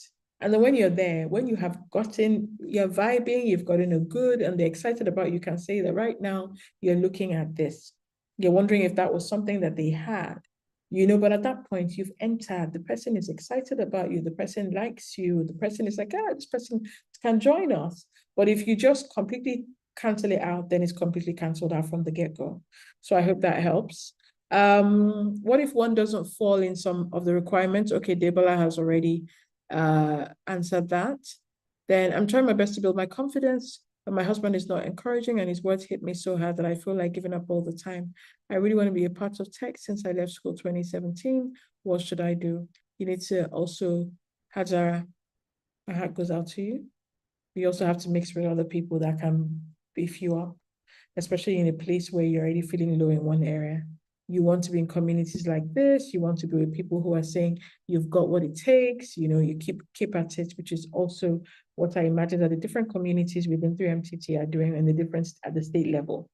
I can say that because our team was very instrumental in, hiring all the community managers as well. So even just building relationships and friendships within your community that can speak positive words to you, that would really go far. But I would say to you, Hajara, do not give up if this is something that you're interested in. But at the same time, what are the mistakes you're making? You want to be honest with yourself and say, why haven't I been able to get in? What am I doing? What can I do differently? What should I do differently at this time so that the the outcome is different as well. So it's only a mad person who will do the same thing and expect a different result. So we're going to not be mad, and we're all going to say, how can we do something differently, and what should that something be? Find people who are honest with their feedback, who will give you great feedback, but also constructive feedback that is not bringing you down in any way, shape, or form. So I hope that helps you. I see Debola Debola is Richard's giving you some sweet things to say as well. They asked for BSc certificate. Not all of them, not every technical role is looking for a degree. We've hired people who have just HNDs. We've hired people who have, who are not exactly what you call, because abroad, for instance, they're not looking for that. They're looking for, it's more experience or accelerators or different programs like 3MTT. What are you learning? What do you know? And they're testing people out themselves and pushing people up and saying, who are the people that are moldable? Who are the people that we can change? Who are the people that we can improve? Who are the people that are looking to improve? So that's it. I was asked if I can work under a toxic boss. Is that a sign or a test? It's a sign of tears. But I've also been in an interview where somebody has asked someone, hey, what if the boss is toxic? And I was like, oh, you don't say that, But sometimes, so you have to figure out what other red flags are showing. If they're saying things like, no, you cannot ask us about salary. No, you cannot ask us about your responsibility. No, you cannot ask us about this or that, about the culture in the company. Once they ask you, can I work under a toxic boss? As they say, pick race, right? I won't say but if they're just asking and saying, can I work? You can say, look, I mean, that's nobody's preference. But you still gauge them with it, but still answer them. That's not anyone's preference. However, sometimes what people are seeing as toxic may just be a boss that may be misunderstood. And it's always important for me to understand what that is coming from. However, when you say toxic bosses, still ask them questions. What are the sorts of examples that are coming from a toxic boss? Is it someone that constantly makes you anxious? Let them tell you what that means, because people are so quick to ask silly questions like that. What does a toxic boss mean to that person? And then you can figure out if that works for you or not. If anyone wants to say, do we want to work? Are you able to work under a toxic boss? To me, I know my answer, but again, I've been working for 22 years. So in total, having graduated at 2003. So, I mean, that would be a very silly question to ask someone like me who is in HR and who is focused on culture and who is focused on positive working places. But for you who is trying to start in this career, I want you to handle it with a lot of wisdom and emotional intelligence, right? What's your best answer to, okay, I think Debola has, Debola has answered that question as well. Can you advise? Debola has answered that question. You can chat me up. Fantastic. Debola has answered. Oh, Debola is my hero. What is the top-up program? Okay, they're asking you, Samuel, will be good. You can just respond to his question as well. As we're going, beyond just situational, testing of you guys and behavior, they're looking at culture. The way they're assessing you for culture is the way you should be assessing a company for culture. So the example is toxic boss puts them in a funny culture bracket. You just know, whoa, I need to turn and run, right? So that's it. But in terms of cultural fit, they're asking you and they were trying to see how are you showing enthusiasm? Are you excited about the company? Are you excited about what they do, their work, their purpose, the mission, the goals that they have, or the goals that they're trying to achieve? Those are the sorts of things you have to, your stories, when you're telling examples, when they're asking you, tell me about this, tell me about that, share a situation, can you describe this? Can you, questions that we have already addressed using the STAR method. You want to be clear on the sorts of skills you're displaying. So the skills, we talked earlier, you were even seeing things like resilience. You were seeing teamwork. He spoke about collaboration. He spoke about being, apart from collaboration, what did he say? Leadership. And then I was picking out, problem solving. I was picking out being proactive. We picked out so many things at the same time. You want to be able to demonstrate that, because for them, that is someone that fits their culture. Someone is typing, oh, I don't know, the typing it can be very exciting. Yeah, so I'm gonna have to clear it out. Clear all drawings. Yeah, I hope it wasn't me that was typing. So you want to be very clear. Love, can you type in the question? Work out standard, type it in here and I'll answer, just so that I get the question clearly, because sometimes when we say it, it can get lost in translation and transmission as well. And then you want to be asking insightful questions about the team. You know, what excites you about working here? This role, what does this role look like in principle? What does this role grow into? The team that this role is working in, how big is the team? How small is the team? Is this a new role? You want to show interest and enthusiasm for the role, for the company, for the people in that company as well. So that's how you can show your soft skills, show your culture, interest. So common mistakes that you want to avoid. Giving vague answers. Someone had asked the question, how many minutes per question? You don't want to go on too long where you're asking, they ask you tell me about you, and in 10 minutes, you're still speaking about you, except you're a fantastic storyteller. You don't want to do that. You want to be able to stop and pause and say, look, I'm okay to expatiate more if you would like me to. Then if they would, they can tell you, no, carry on. You can say, I can stop here just so I'm not over talking, oversharing. They can urge you on, but you don't want to be the one where they're saying, no, it's all love, no, it's okay, that's okay. You don't want that. So you want to be a bit more clear on it. Kindness, write any questions in the chat. That would be helpful. That way, straightforward, I can see you'd have summarized it already, and I don't have to lose it as you're sharing. So love, I'm waiting for your question. Kindness, I'm waiting for your question. That way, Debula or myself can get to it, whichever one of us is quicker. So not researching the company beforehand. I'm not sure, Noka, I'm not sure, have you given them a list of the companies that are coming? Yes, for fellows who will be at the fair, they received an email on that. Fantastic. So you want to be clear on the companies and do your research on the companies. There are companies that I can work in and there's some companies I can't work in, right? So the companies I can work, I already know why. I know the whys. Obviously, if I was to go in for an interview, I would prep beforehand again, just to be sure what are the goals that they're working on in the next year? What are the things that are a priority to them?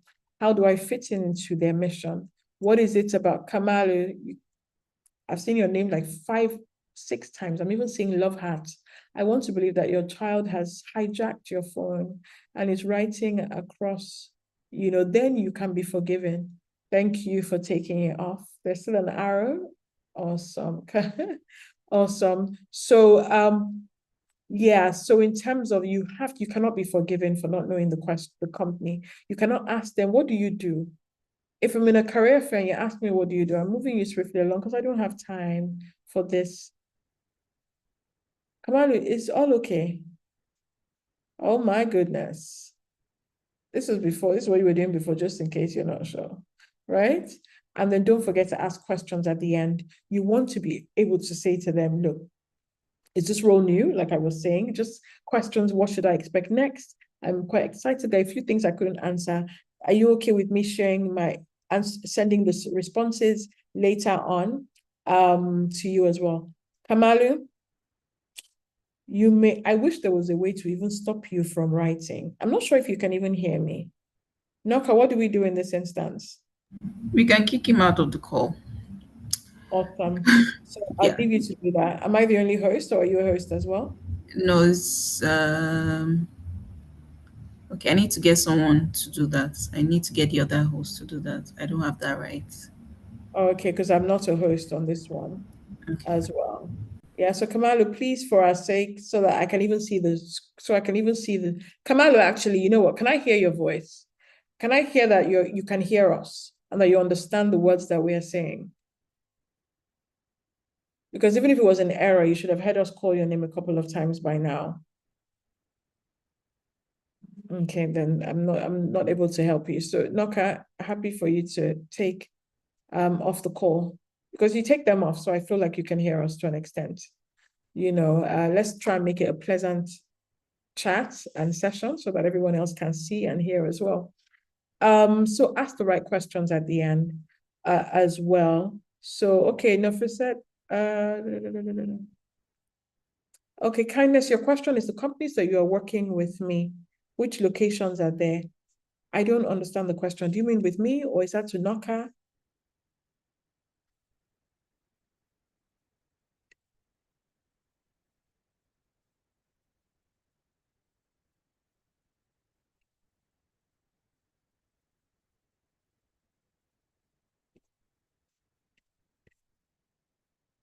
Okay.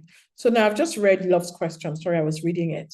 So I'll tell you something that so it's possible it's one of two things. First of all, no one can tie you to a job. If you're in a job and you're in and it's not working for you, exit, happily. But what I would say to you is sometimes so companies may put that weekend clause just so that if they had to call you to go for a hackathon, or if you had to go and do something, you're available.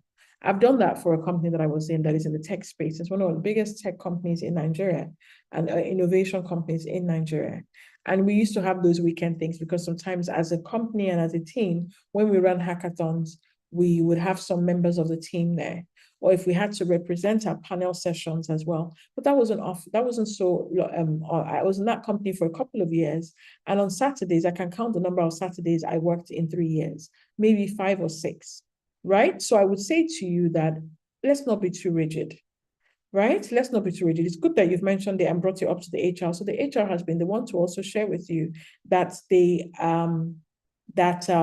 do not actually work weekends, but that you may be called on weekends. I think that's fine, especially when you're coming into an industry in the beginning. I'm not saying accept trash or accept rubbish, but you also have to not be as uptight as you would naturally have wanted to be.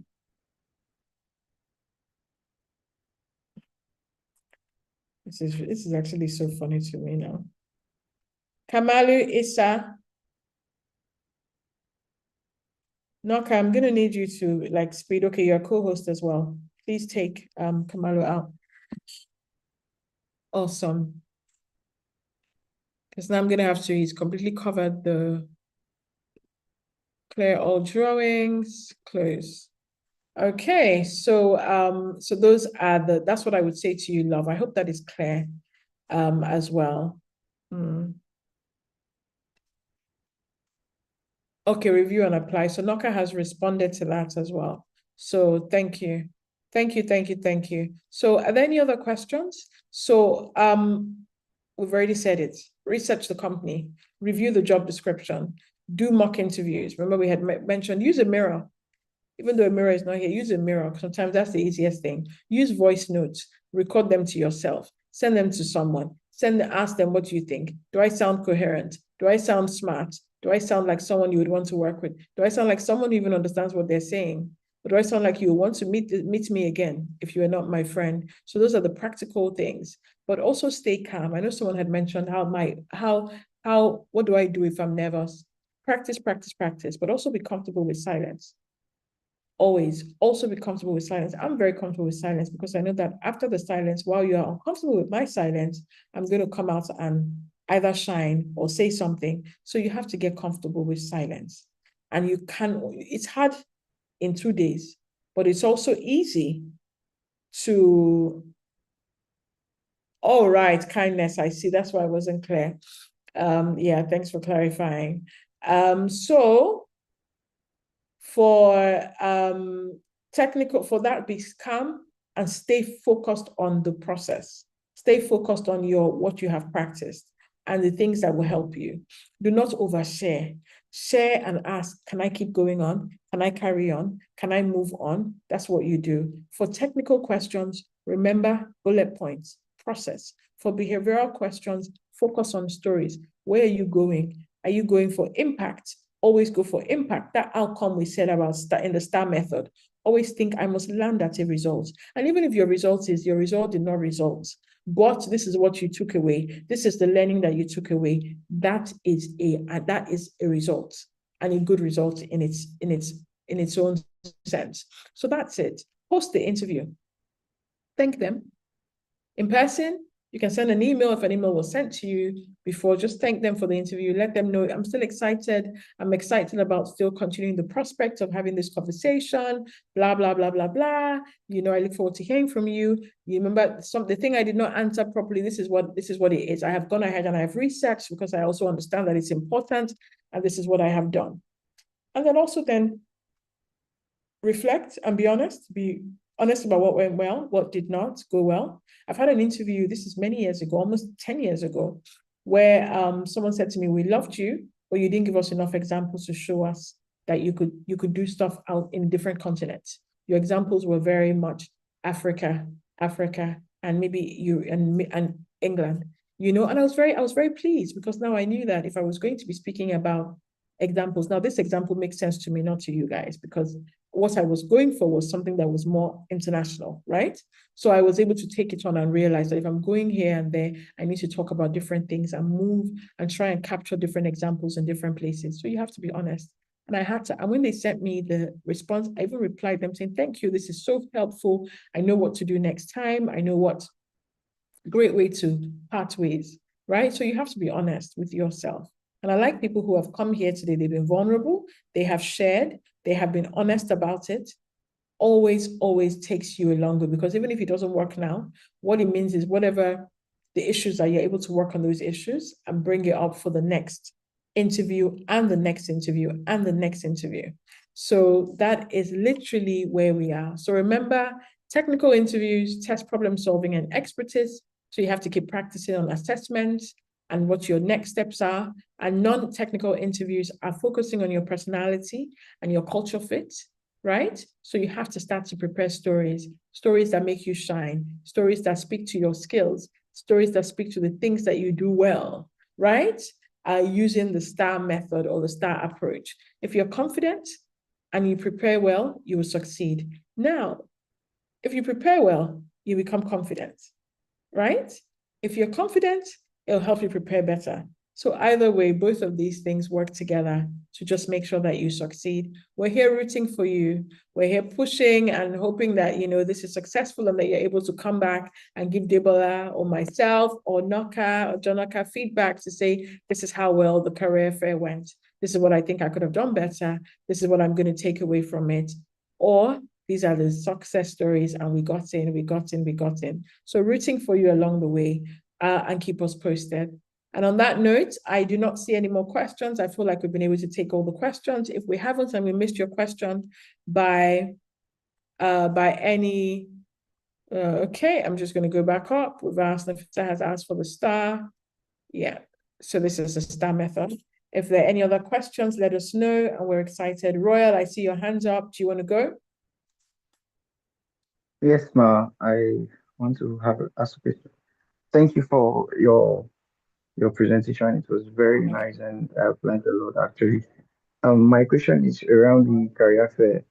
I was trying to ask for those that applied for the online session rather than in person, are we as the same candidates that are coming in person?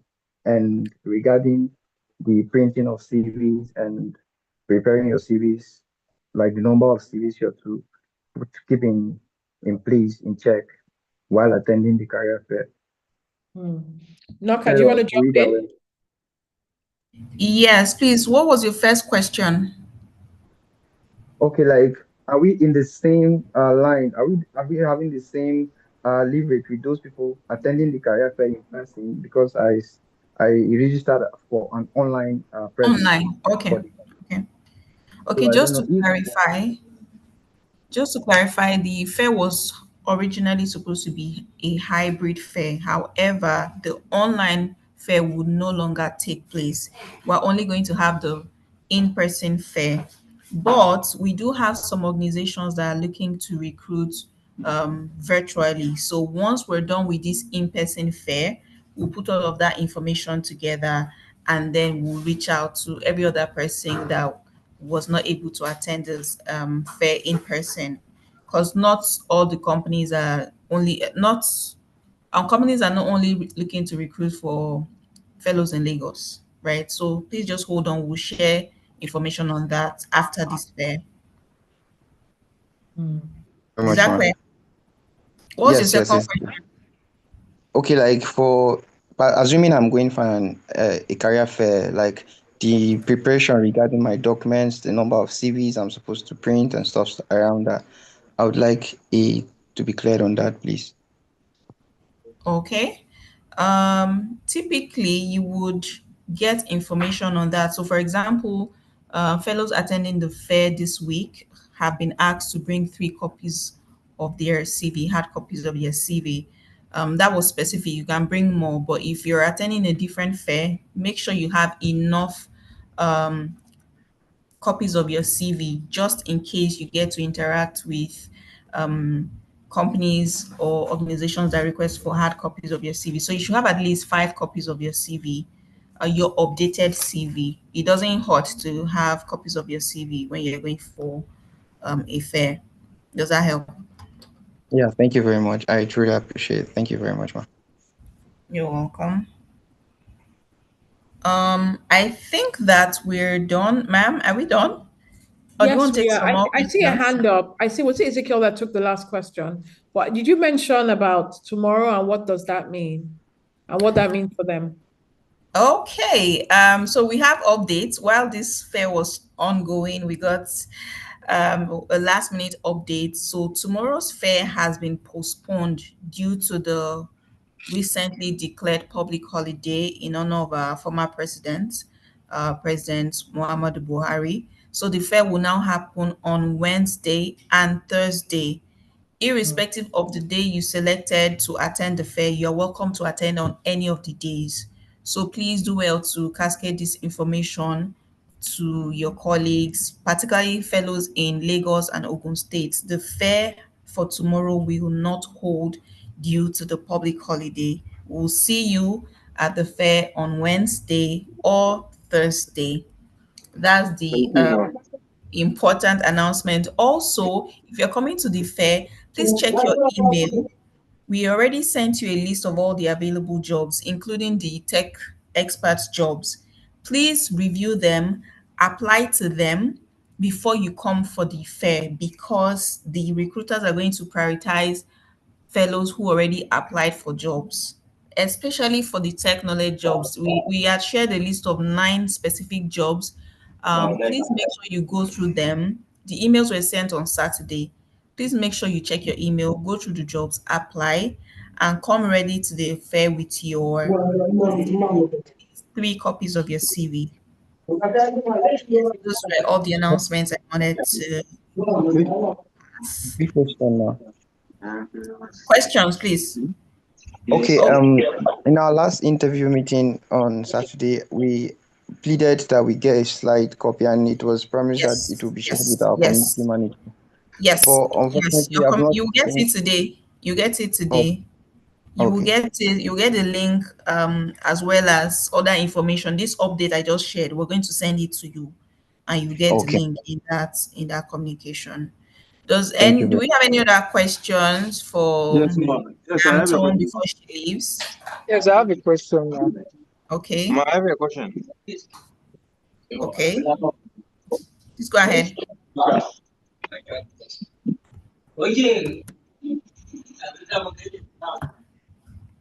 Who's speaking? Who wants to go? Ezekiel, is that you? If you want to ask your Okay, question, raise your hand. please, Yes, I I have have a a question. question. My hands are off, ma. Okay, ma. So my question is, okay, for we that don't have maybe work experience in the tech industry. So if we are being interviewed in some aspects, how are we supposed to give answers to that? Yes, yes. So Like, I okay, already, we actually know this. I joined the meeting late because I was very yes, busy at work I at was I going to can say yesterday. that tell. you were, I can tell I because I can already tell. mentioned it as well. And usually I'm not very good at remembering what I said, but I will try for you. So the best thing is not to focus on work. You can always look at projects, you can look at volunteer work, you can look at internships, you can speak about school and projects at school where you had to, for example, persuade someone, or where you had to learn something, or where you had to build something. Al Kasim Rabiu, can you mute Yes, yourself? yes, ma'am. I have your question, ma'am. Can you mute yourself, please? Yeah, ma. When are we going to get the link for the interview? Al Kasim, I'm can you still answering one mute yourself? question. Hey, Thank you. Thank you. You're not listening. You're just trying to speak. Yes. So Ezekiel, that was it. I'm not sure if you could hear me with the noise in the background. yes, ma'am. Can you hear me now? I can hear you, ma. Okay, so I was saying internships, volunteer roles, projects, even school, anything from the past, you can leverage on that, use examples from that. So don't be worried, don't be afraid. They already know. Sometimes they know you're coming in and you're an entry level person, especially for that role. Or you can even look at past work if you've worked elsewhere. But if you haven't, project, internships, voluntary work, school, focus on even religious projects, because sometimes I would hire anyone who has worked in a church, for instance, doing audiovisual or anything technical on videography because they are on point. Do you see what I mean? So do not belittle any of that experience. Do not belittle any of the experience, just use it as well. Okay? Yes, ma'am. Thank you, ma'am. All right, Ezekiel. Al-Kasim, you're good. Can you put up your hands? Because there are people who have their hands up. Let's go. Let's try and follow order and be professional. Okay, no problem. Yeah, so put up your hand, we'll take it. And I think your question is for Jonoka, so she will answer it. Okay? Yamve Shadrach. Do you want to go? Okay, ma'am. Good evening. Good evening. Can you hear me? Yes, loud and clear. I'm just getting to hear about the fair. I don't receive any email about that. Is it for cohort 3 or only for cohort 1? What state are you located in? What I'm in state? Lokoja. Good. Lokoja. It's because of your location that we didn't send that information. The fair is happening in person in Lagos. So only fellows in that area got the information. Do you understand? Oh, yes, ma'am. Absolutely. Thank you. Fantastic, Shadrach. Okay, Samson, do you want to go? Thank you very much. Any questions? Sorry, Samson, is there a question for me or is it for Jonoka? If there's one for me, I would like to take that now so that I can also mute and then leave Jonoka to handle logistics. Is that good? No. Shadrach, you can put your hand down now. Thank you. Emmanuel, you're unmuted, but your hand is up. Madam Tom, please. Yes. Would you be at the fair Wednesday, Thursday, Friday? No, I wouldn't. No, I wouldn't, Kunle. Yes, no, I wouldn't. Yes, it would have been great to be there, but I wouldn't. I have a conflict. I have a number of conflicts, but I'll see. We'll see. We'll see. Okay, so we'll leave that. So Samson, is your question for? Oh wow. Not really. Sorry, ma. Okay. Let's speak on. Yeah. I'm directing this to, I don't know, maybe there's a Tiri MTT official that is connected right now. Yeah, so that's Samson. Sorry, Samson, I know you're still next. So we'll leave you for now. You will answer. Jamil, is your question to me or Noka? Yes, to the other lady, ma. Fantastic. Love, is your question to me or 3MTT?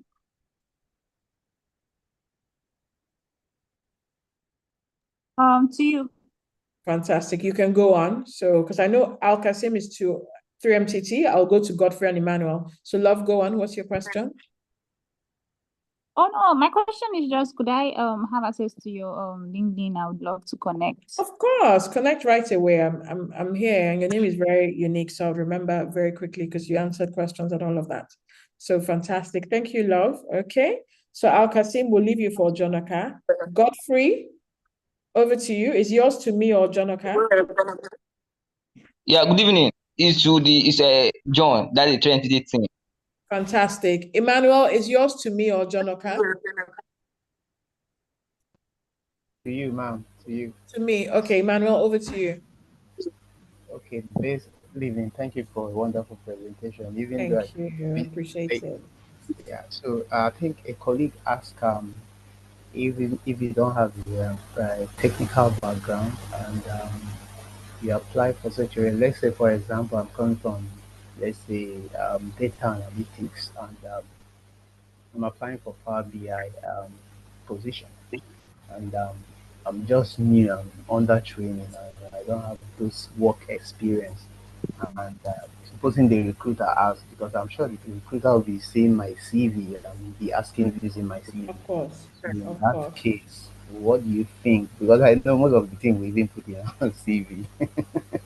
It's usually not. It's something probably we were taught in class. We just added them and stuff. So, how do you answer such a question? Will you still be using your probably Yeah, you should, especially I answered that now, I think when I was speaking to Ezekiel, right?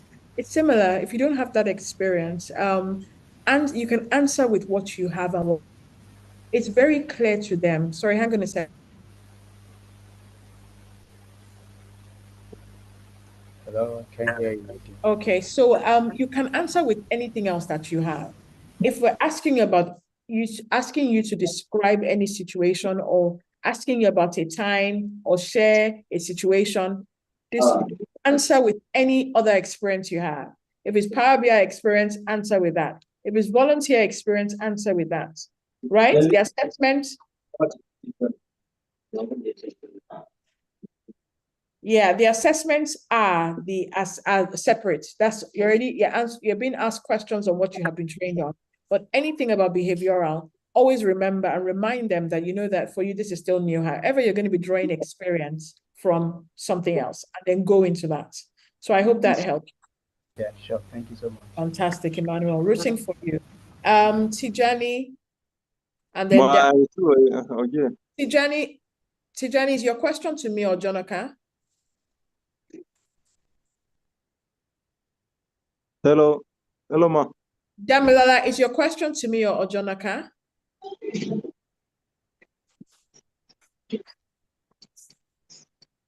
Damilala Yusuf, Tijani Idris, you can't just put up your hands and forget you've put up your hand.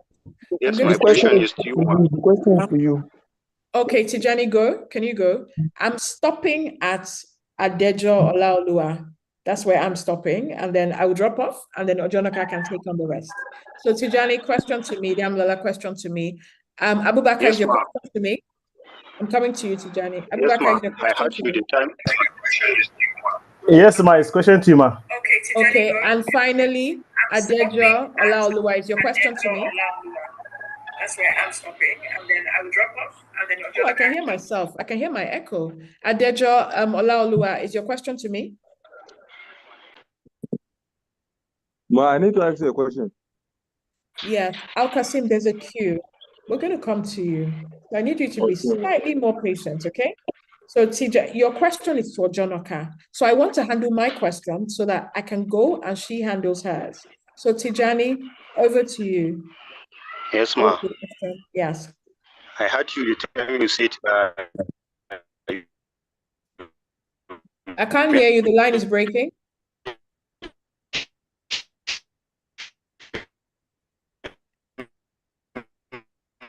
Lagos about this interview. You say the interview. Hello, ma. Yes, I can hear you now. Yes, ma. It's Tijani. I heard you the time you mentioned Lagos and Ogun. You said that the interviews speak for those living in Lagos and Ogun, and some of us, we are not living around that area. Tijani, I'm going to stop you now. That question is for Ojonoka, right? So she will take you afterwards, right? So just bear with me. And Okay, ma. Okay. Awesome. Damlola, over to you. All right, thank you very much. Can you hear me? Yes, I can, clearly. All right, so it's so painful that people on YouTube, their voice is not heard. I've been streaming on YouTube, asking questions.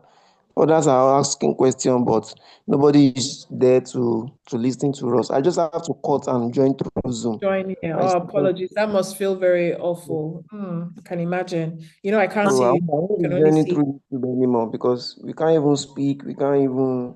So I won't be joining through YouTube anymore. So it's really painful to me. So my And the question weird is, thing, can I say though, for the 3MTT team, on Saturday was very well covered. Jonoka was able to handle it. I think today maybe there's an influx of questions. And so maybe that's what the situation is, but she did try. But I'm glad you're here now. So Damilola, do you want to ask your question? all right. So my question is, I heard you saying that there's a public holiday tomorrow because I have filled in a form that I'll be available tomorrow for the tech knowledge interview. What's it called now? Interview welcome. Like I've already filled in the form that I will be available tomorrow, which is Tuesday. And now I'm hearing from you now that tomorrow has been cancelled. It's going to open. Damilola, apologies. I know that it's confusing with me and someone else, but that's not from me. Mine is to answer interview questions that you have. So I'm going to have to hand you over to Ojonoka. So I'm going to ask Abubakar and Adejo again. Are your questions to me about interviewing or are they about logistics for the fair? If they're about logistics for the fair, I will hand over to Ojonoka. My question is about interview. Okay, Abubakar, over to you then. Damilola, she'll come to you. Yeah, it's good evening, Ma. It's related to the Saturday's session. Okay. The question and answer that we couldn't get the question and answer that you say you get out to the link or to our mails. Then, secondly, is the interview question. By the time you get there, what about the dressing code and the nature of the dressing towards the interviewers or the public? We haven't. I want to know about that so that some of us can dress casually or anyhow to the presenters or to the stakeholders. Oh, I want to okay. have an insight about the dressing code or if you are going Fantastic. for such So I'm sure interview or Donaka will anything. answer that, Abubakar, but dress code always, when you're in doubt, always dress in a formal way. I'm not asking you to wear a suit, but at least look formal. Wear a shirt, wear trousers, tuck in, wear proper shoes, have your hair done well, have your nails neat, look clean, look crisp. It can never, and you can never go wrong with that dressing. I hope that is clear. Now, on a Friday, you can choose to wear trad.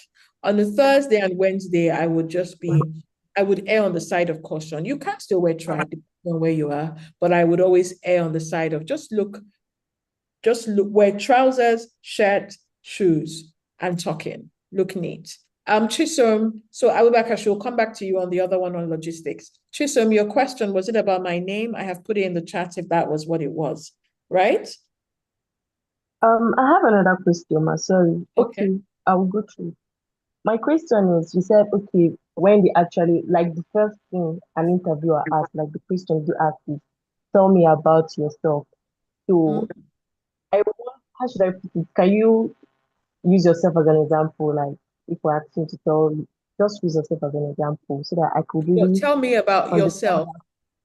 that. Yes, I didn't really Okay. get that part very well. Yes. Okay. So tell me about you. They were to ask me, tell me about yourself. I would talk about the fact that I am a very creative and innovative person. And I have spent every time that I have been in different industries creating and solving problems for the people that I work with or work for. I would then talk them through my different years of experience and where I was and what I was doing in those roles. And I'm not just going to relate my job description, but instead I'm going to focus on the massive things that I have done. So in the companies where I grew them by ×3, I will mention. In the companies where I was able to cut costs by doing something extra, I will mention. In the companies where, and I'm giving actual examples, in the companies where I was able to expand them into other countries in Africa and also the UK, I will mention. In the companies where I was also able to work with organizations like Facebook and the US Consulate and manage the entire Facebook technical arm, which was NG Hub, I will mention. So that is what I will do. In the companies where I was able to come up with different courses and come up with so many courses or work with so many companies and support so many companies and be shown and put on BBC, I will mention. So I will only focus on accomplishments. Now, in the case where you haven't worked that long, focus on accomplishments from either school or accomplishments from projects. If you have worked in different committees in school where you were able to run certain conferences or run certain shows or work, with so many people, mention those things as things that you are proud of. When you have finished talking about your accomplishments that you are proud of, then you can go to what you're excited about and why you're excited to be here. You are excited, you have been studying for the last 3 months or the last 6 months, you have been on the 3MTT program studying product management or UI UX, and these are the things that you have built in that time. These are the things that you are learning in that time, and you cannot wait to go into a company and work with that company while still learning, but also providing solutions to that company. Simple. You've seen how I've done it, and you can say in your free time, for my case, in my free time, I'm an avid supporter of the best football team in the entire world, Arsenal. And when they laugh at me, I'll say to them, again, having someone who supports Arsenal, while you may think it does not show ambition, I differ with that because what it actually shows is strategy. It shows longevity and it shows loyalty at the highest form ever, right? Mention other things. Exactly. Thank you, Tijani. I deserve it. And do you see what I mean? But you come down to playful, but you always draw it back to them. This is why I'm providing you value. This is why I'm showing you value. This is why. And I don't know a lot, so because I'm still learning with 3MT. However, these are the things I have built, and this is how I can project myself going forward. On that note, even for tech companies, Royal, please do not wear casual clothing, because you may get there. You don't want to be put off by something as simple as casual clothing. Wear a nice shirt, wear trousers, wear shoes, proper shoes, not crops, not this. You can even wear, now the thing is, people will say, oh, I can wear trainers. Yeah, because it's where you're going, you can, but some trainers are ridiculous and do not look professional in some way, and because you do not know where what is. But I'm sure Ojonaka will come up here and be able to tell us more. So Ojonaka, are you here? Can I hand over to you, and can I bow out? Yes, I am. I am. Thank you so much. 2 hours.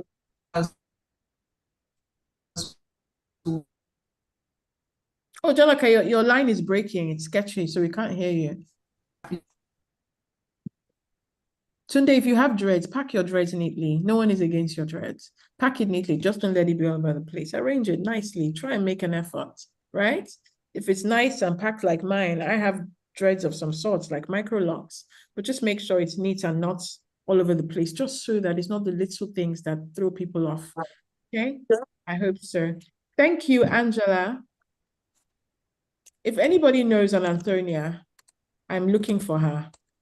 Let her know. She was on the call on Saturday. She's not on the call today.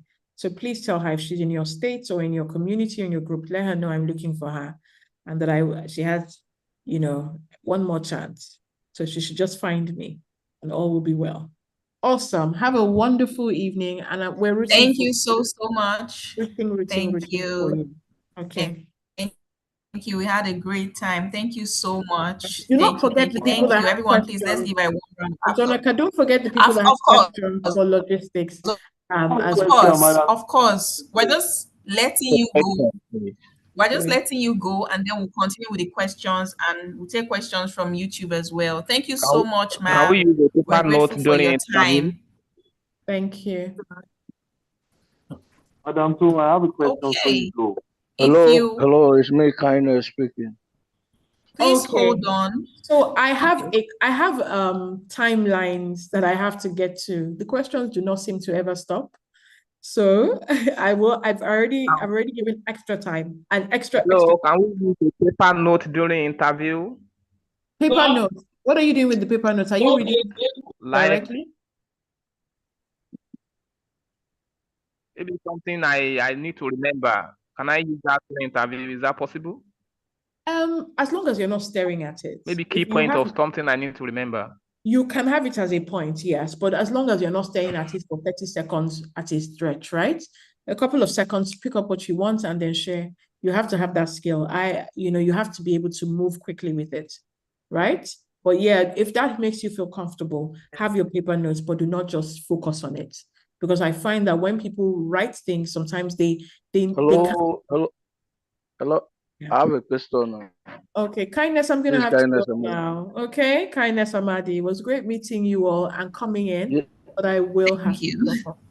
Okay? Yes, I can take any other questions. Thank you. I have a question now. Allow me to ask you. I have a question. Jonathan, please take over, please. Allow Mrs. Stone to rest. Thank you, Ma. Please feel free to drop off the call. Thank you. Okay, everyone. Can I ask my question, please? Please, well, yes, I'm going to answer your question, but we need to do this in an orderly way. You people almost disgraced us on this call. Just raise your hand. You'll be given a speaking right, or you'll be called to speak, and then you can unmute. I've raised my hand several times. Please hold on. I've raised my hand.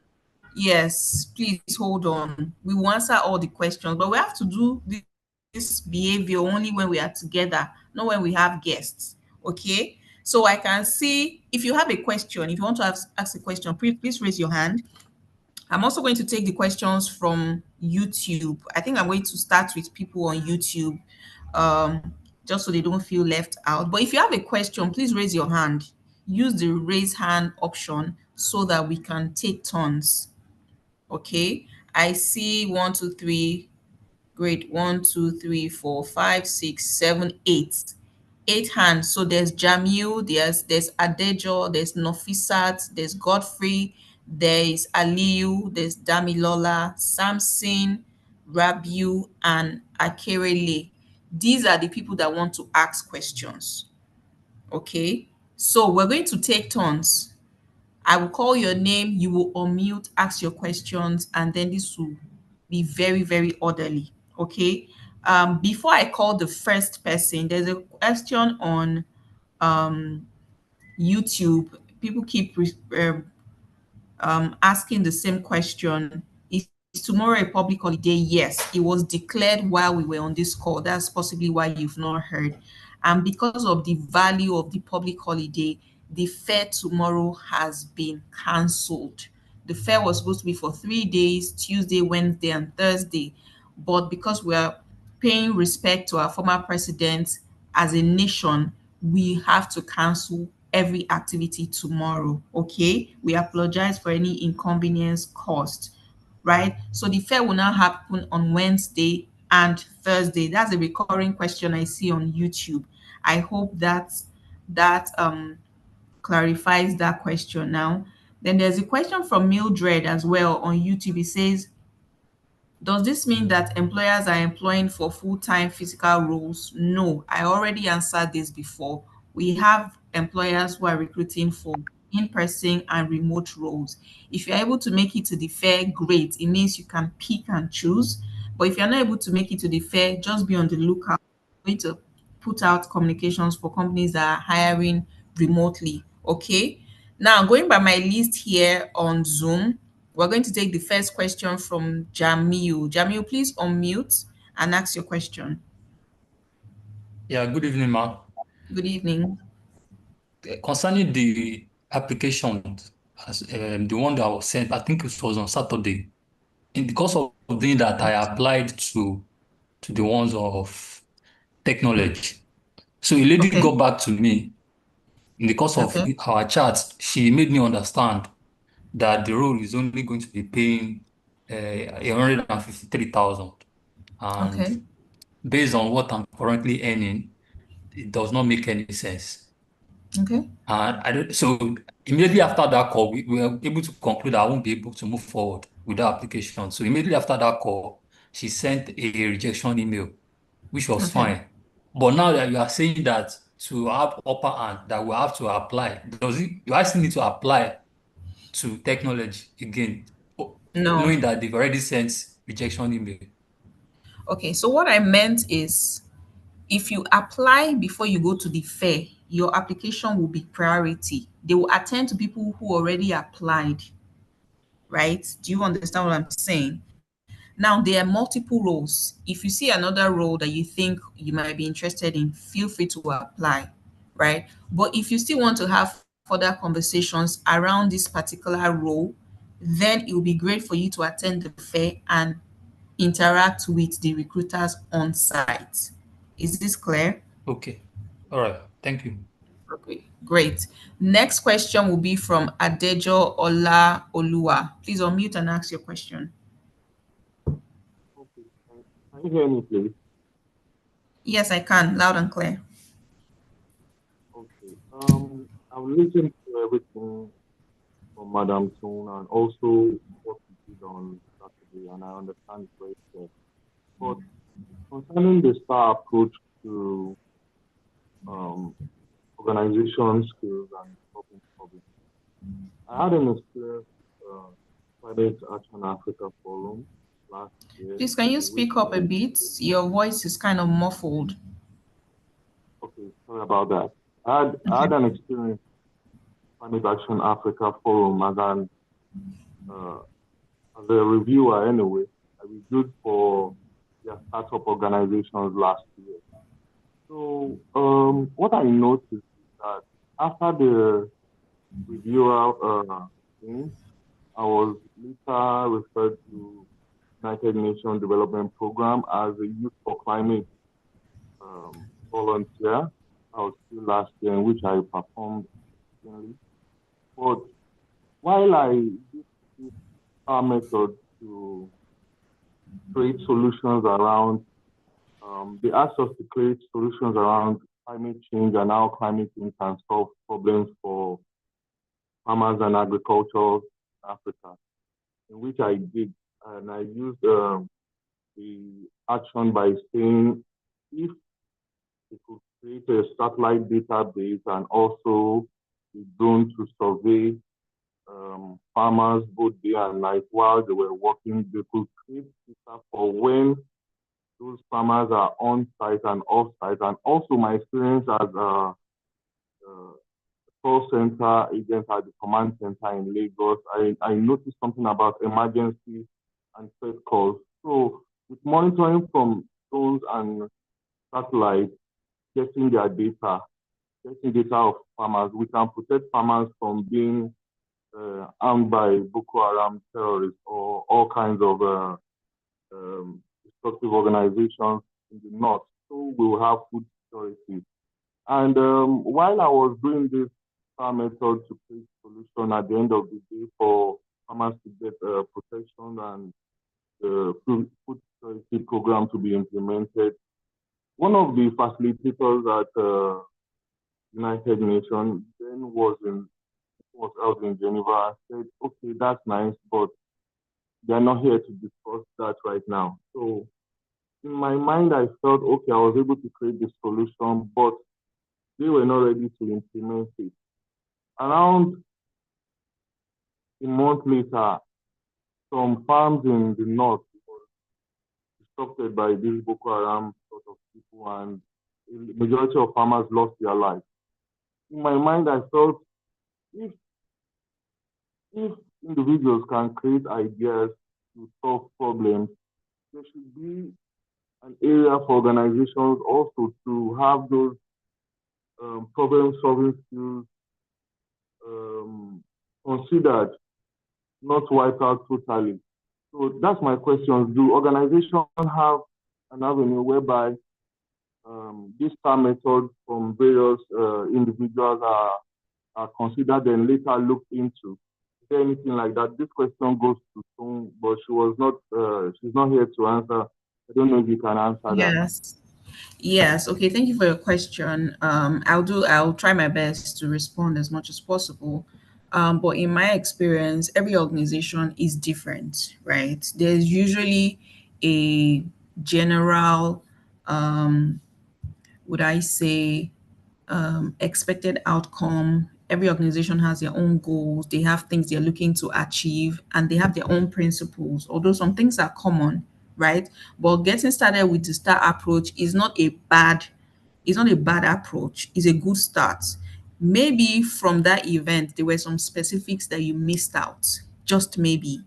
But the STAR approach is a generally accepted start. Is a good start. So what I would recommend is subsequently, whether you're in an interview or you are in an expert-led session where you're expected to come up with a solution, whether it's just hypothetical, right, or not, it's important that you ask questions to get clarity on what exactly is expected. Are you expected to create um, solutions, viable solutions in the immediate? Are there things you're supposed to consider first? There might be things you didn't consider, honestly.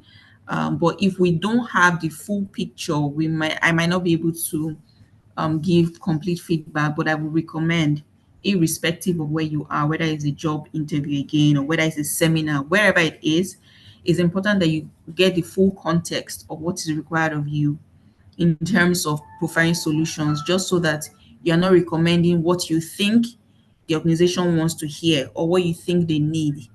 Do you understand? So it's important that you get clarity um, when you're trying to provide solutions. Okay, is that clear? I'm okay with that. Thank you. Thank you very much. You can drop your hand now so we can move to the next person. Next question will be from Nofisat Abdurrahim. Please go ahead. Yeah, good evening, ma.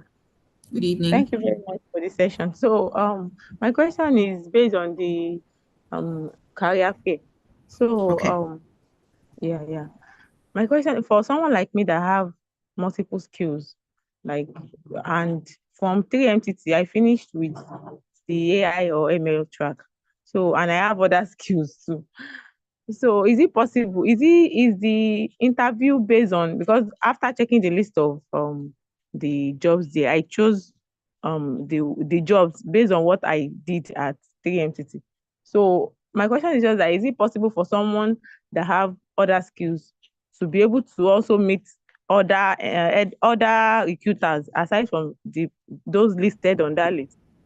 So that's my Yes, question. the answer is yes. The answer is yes. The list you saw Okay. is not exhaustive. We still have companies signing up Okay. to be at the fair even right now. So just Okay. come there. You might see other opportunities that were not listed. Okay. Okay? Okay. Okay. Thank you very much. Thank you very much. I You're really appreciate it. welcome. Next question from Godfrey. Yeah, good Godfrey, evening, please. ma'am. Good evening. So thank you for the opportunity. So the number one is I didn't get the mail, and I just finished from this cohort 3. I don't know whether the mail is ready for just 1 and 2. Yes, it's for 1 and 2. You didn't get the email as a Core 3 fellow because you've not completed the program. Okay. So I don't know if you've been in if you've been in previous meetings. We tell you that for you to qualify to benefit from jobs, micro jobs, and other opportunities and 3MTT, you need to complete the program. Okay, so once Core 3 completes the program, we're going to onboard you into our alumni community where you have access to these opportunities. So yes, that's why Oh, you didn't get it. okay. Thank you. You're welcome. Next question from Zeno. Hi Zeno, please unmute.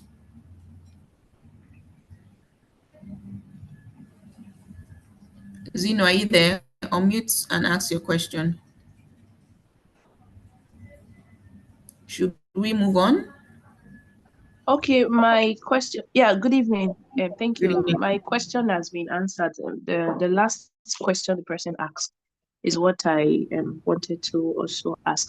But Perfect. however, I will still want to ask something about I'm actually in Core 3, and Okay. I have issue with the peer-to-peer learning, and then joining my my state WhatsApp community. I've tried, they've directed, I've communicated with someone through diary.io, and they gave me a number to communicate with the person concerning my WhatsApp platform for Delta State. I'm from Delta State, but I Delta seem State. not to have that community for Delta State for my part, which is product management. I don't know if there is a way that this I can be Absolutely. helped, because there is a way this community involving in the community actually creates that bond and helps Of to course. Of helps course. learning. I Of really course. wish that I can get that.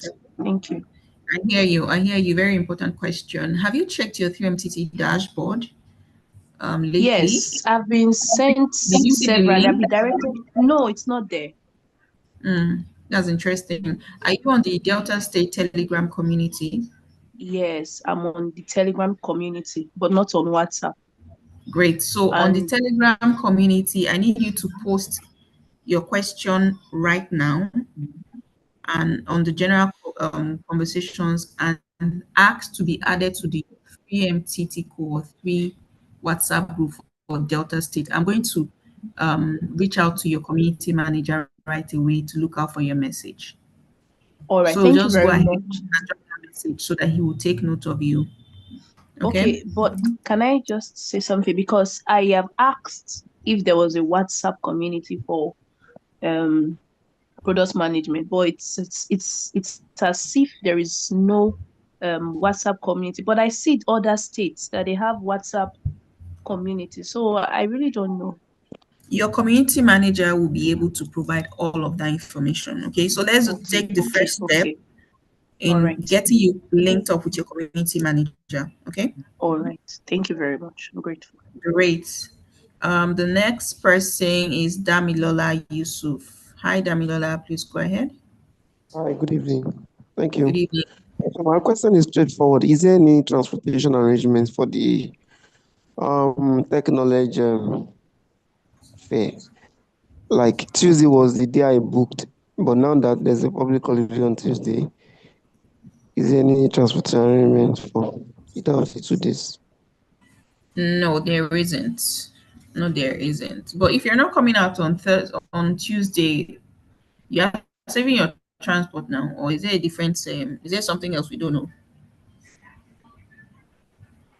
You Okay. can still use your transport from Tuesday. You save it for Wednesday and come now.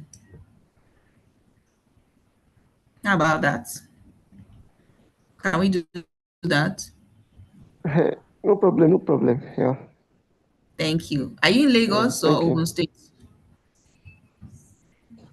I'm in Lagos. Sincerely, this public holiday scattered my plans. Don't I be angry. won't, I Don't won't be be, I won't angry. Sorry, sorry, chance sorry. Wednesday, Thursday. Sorry. Sorry, sorry. Please just find time to attend. You'll be glad you did. You'll be glad you did. Thank you very much. Please, if you've asked your question, kindly lower your hand so that I don't make a mistake. Okay, I see Zeno. Okay, great. Emmanuel Azubike. Hi, Good evening. good evening. Okay, I heard you saying that the job fair is for currently players, those who have completed their program, and I'm coming from deep tech. Please, can you speak up a bit? I can't hear you clearly. Okay, I'm coming from deep tech. Hello, can you hear me?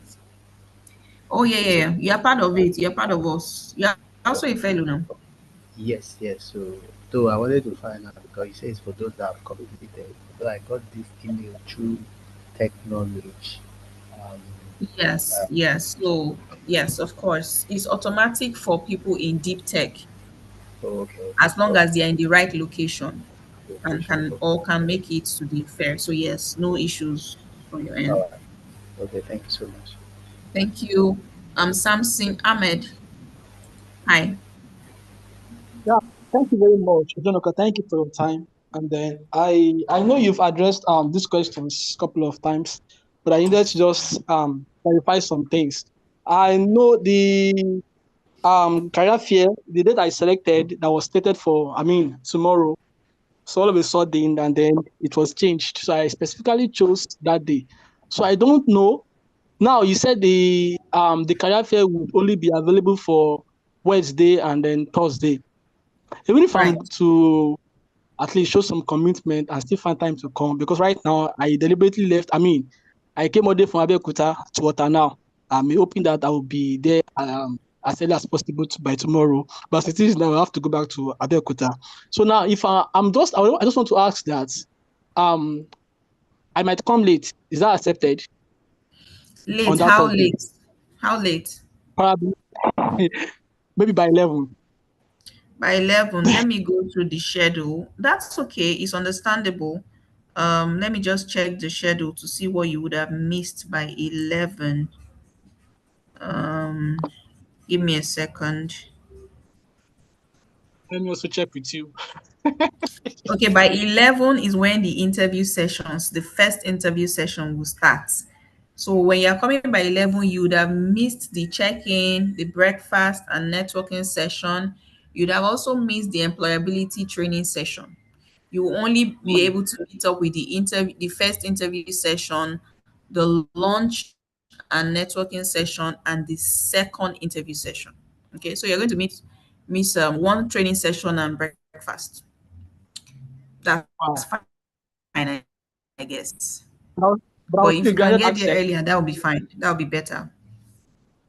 I'm trying to be Yeah, realistic you here. will. Come You all will day be from granted Abeokuta. access. Make sure you come with a means of identification, though.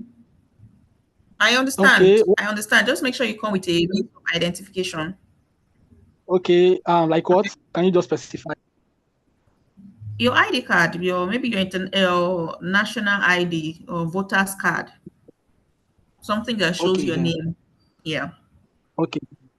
So lastly, before I just drop off to this part, also this concerning this deep tech, I don't know. I never received data grants. I don't know why I offended. I never received You data never grants. receive what? I never Data? received data grants. Yes, I didn't What state receive. are you in? What state? Ogun State. I was in Kano, but hello, come again. You know your community manager? Definitely, of course I do. So reach out. There's always data for everybody every week.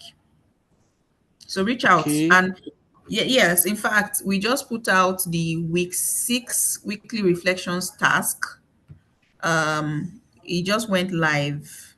It's open to core 3 fellows and deep tech fellows. There's 10 gig MTN data reward. It's open to everybody really in core 3 or in deep tech. So I don't understand why you're not getting data. Is it that you're not participating, or you are not sure how to get the data reward? Which one is it?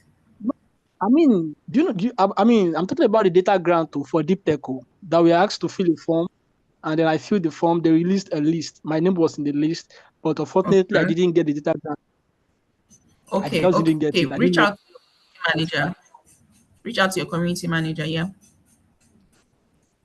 Reach out to your community manager and you will sort it out. It might be it might be maybe they sent, it might be something, whatever. Just reach out to your community manager to be sure. Let me not make assumptions.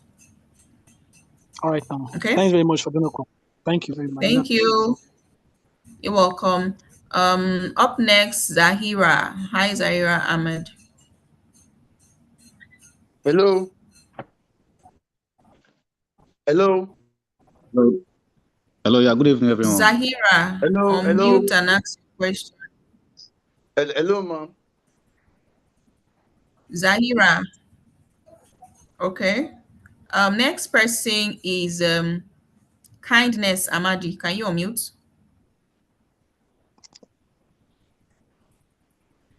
Kindness, are you there? If Hello, you're can you hear not me? available, This is Kindness Amadi yes, speaking. go ahead. Go This ahead, is Kindness please, real Amadi quick. speaking. Please go ahead. I have two questions. Actually, I have passed out my 3MTT, River State. Based on this interview that you cancel, my question is my number one question is, what about those that is not in Lagos, that is outside Lagos, that is in River State? Are we going to able to join? Is it any online to enable us to join to participate? Or must it be in Lagos physical to enable you to participate? That's my number one question. So the answer is, for this particular fair is on site in Lagos. Okay. So it's only people who can afford to be there that will attend. When it's time for us to do a fair in Rivers State, you will see that it's only people in Rivers, Bayelsa that can make it there. When we move to Kano, it's going to be the same thing. Okay. So don't worry about it. This is not the only fair we're going to have. This is one we're doing in collaboration with tech experts and Microsoft.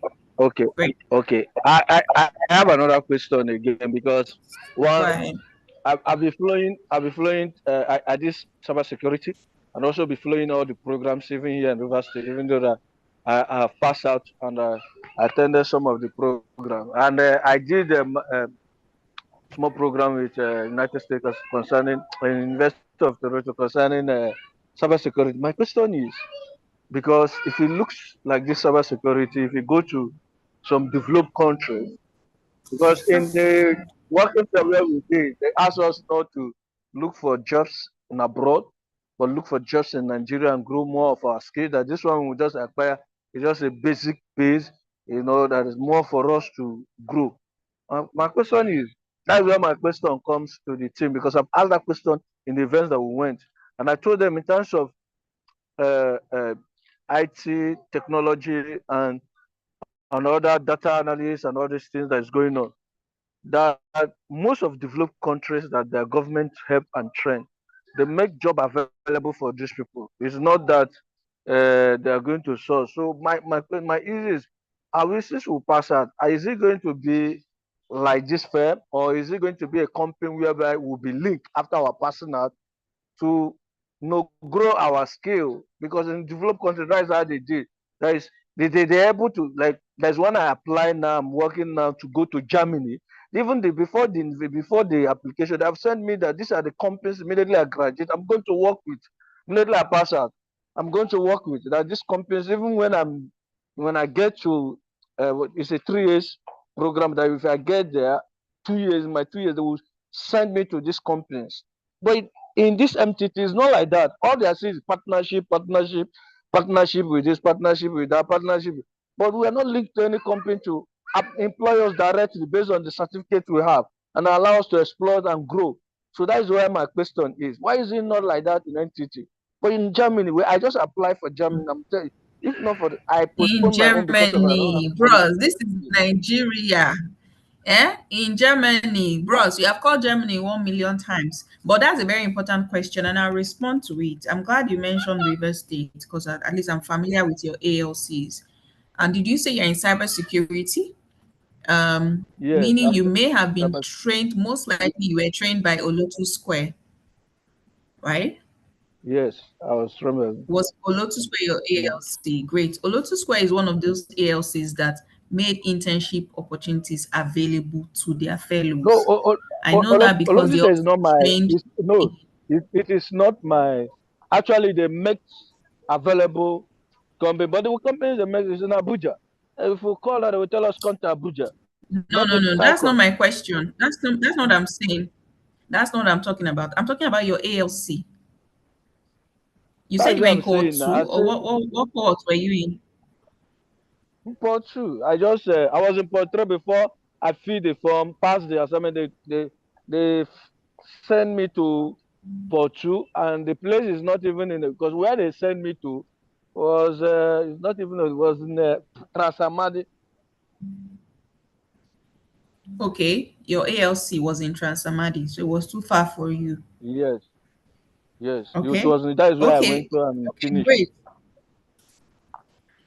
Okay, so But what I the was job saying they link is, us, most of the job they link us in River State. Mostly when we mhm, apply, they will tell us that the job is in Abuja. We have to relocate to Abuja. But the ones they send for me is for Lidco. The ones I apply, I even complained to them. That most of them are saying I should relocate to Abuja. That the job is at Abuja. They're only meant for Abuja people, not Port Harcourt. Mostly the job okay, they gave us so in Port Harcourt I hear you. is I hear you kindly. representative. You say representative, marketing. That's the only word they give us here. There is in Port Harcourt. I just saw this recent Port Harcourt own they just did. Say representative marketing, just only few. That was just jobs from last week, kindness. That was just jobs Mm. from last week. Okay. I hear you, valid concerns. We don't have even distribution of employers nationwide. In fact, River State is better than some other states that don't exactly have companies. The reality is we have more companies in the bigger cities, and River State is actually one of those cities, which is why we're coming to River State for a career fair sometime this year. Okay. What I would recommend, since you did cybersecurity, is you keep learning, because cybersecurity is not one of those courses that you easily find a remote job for, assuming the physical opportunities are not close to you, right? So I would recommend that you keep learning. You see other opportunities for growth, keep learning. It's not fair on you or on the program to assume that because you did a 3 months training or a 4 months training, you are going to have companies lined up to you. This is Nigeria. People have done 4 years schooling and still don't have jobs. But what are you going to do to make you stand out? That's part of what we're doing in these webinars. Your CVs, how you present what you've learned, the skills you've learned. Importantly, also volunteering. You can find, which is why I mentioned your ALC. I know that ALC provides opportunities for fellows to volunteer and intern right there in that location. Okay, so maybe it's just an information problem. I would recommend that you ask your community manager. Joy is fantastic. Just ask her for guidance and recommendations based on your location. Okay, but I would really, really encourage you to do some advanced learning. Don't let things end with what you learned on 3MTT. You know, there's always new tools, new information coming out every day. Don't be fixated on what you learned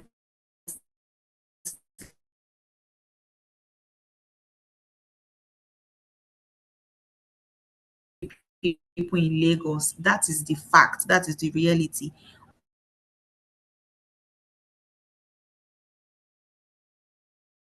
already doing some, you have efforts, you're making efforts for advanced learning. That is great. We're cheering you on. The opportunities you learn must not come from 3MTT. We have done one part of giving you some skills, right? So please don't wait till you get a job through 3MTT or through our job board or through your community managers or your ALCs before you can apply for jobs. No, you see a job on LinkedIn, apply. And which is why we are also doing some of these activities to put you out there, to ensure you have a good digital footprint. When we do weekly reflections and we say go and write about what you learned this week, it's deliberate because those things also attract recruiters to you.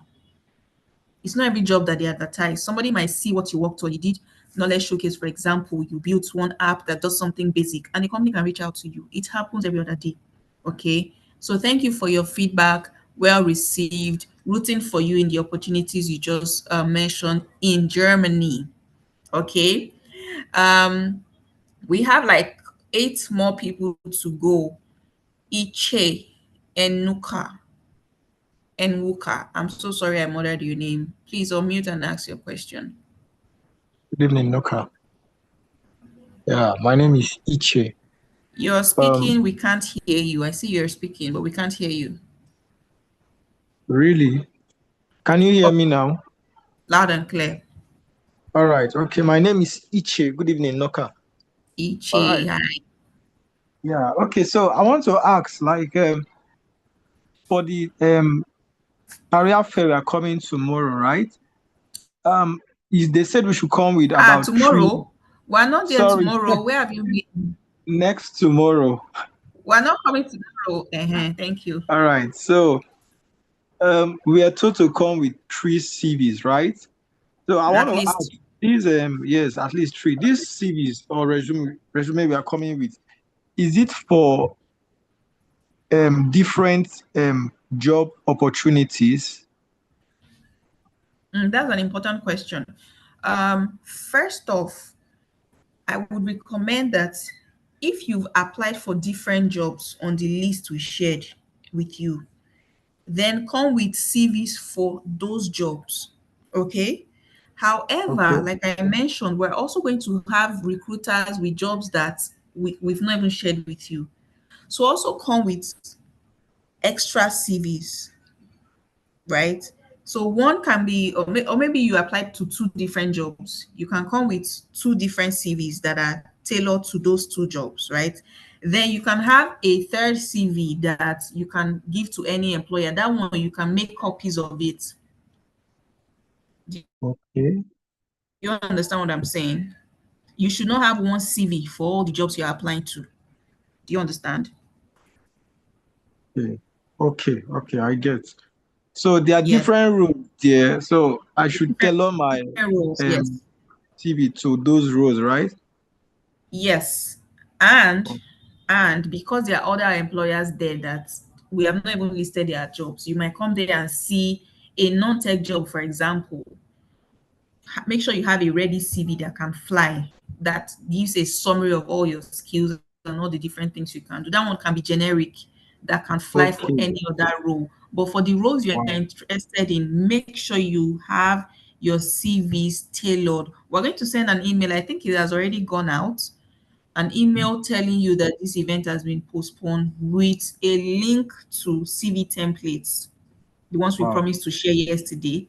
Just use it as a guide, particularly if you're in entry level or you're in mid level or you're transitioning. There is something for you. Okay. Thank God tomorrow is public holiday. Use it to work on your CV. Please use it to work on your CV and get it printed. Make sure the print is clear, it's not blurry. Okay. And yeah, I look forward to seeing you at the fair. All right, thank you. Will you be there? Does that answer your question? No, I wouldn't. I wouldn't be at the fair, but my colleagues will be at the fair. I'm all the way in Abuja, so I won't be at the fair. Okay, thank you so much. You're welcome. Next question is from Kunle David. Hi, David. Hello. Hi. Yeah. Are you? Have you landed in Lagos? Would you be around? No, I haven't. Okay. But your Lagos community manager will be there. Ogun State community manager will be there as well. Okay. Well, I'm cohort 1. I remain widely optimistic in the program, and whatever we are asked to do, I align with it and I attune to it. So yeah. I appreciate that. Thank you so much. Yeah. Thank you. Next question, Ayor Akirili. Hi, Ayo. Good evening, everyone. Good evening. I'm glad to be here. Although my questions, some of my question has been answered, because some fellow has same question I was thinking to ask. But again, I will buttress and I would like to speak on what the fellow has said earlier about we that are into cyber security. And actually, it has been it has been painful to me personally, because since I graduated and I go into other professional courses in cybersecurity through Google, IBM, and stuff like that, there has not been any job coming for me through the 3MTT, which I was hoping things will come up. But I can realize it's not working well in Nigeria for us. But at the same time, I believe the government should do something regarding cybersecurity in the country. There are a lot of opportunity for us, which the government are not usually making it working for us. Like in hospitals nowadays, they are sensitive data. They are collecting from patients and information that need to be protected. And when we look at Nigeria today, there are almost thousands of hospitals. I think the federal government should mandate it for all hospitals to have at least one cybersecurity personnel working in that hospital. I don't know if the government can do that for us. That would have been an opportunity for all of us in cybersecurity, and at least we can start from there, because we have been trained to protect data. We have been trained in some areas that can be useful for those organizations. So I don't know if that can be, and if the Honorable Minister Tijani can work on that for us, because nothing is coming for the cybersecurity. They only posted in social media, customer representative things are, and we are. I don't know. Please, I'm sorry to say. I hear you. I hear you. Are you coming for the fair? I'm coming for the fair. Definitely, I'm Did coming. you receive the list of jobs we shared with you on Saturday? Yes, I received it. Did you see anyone in cybersecurity? I saw that. So why are you now saying another thing on this call, bros? No, I'm not saying another thing. We are only here to ask questions, and I feel like sharing ideas too, because a fellow said something similar to that. We means the fact that you saw a job there means that we're making progress. The fact that you saw your own cybersecurity role there, it means we're making progress. Okay.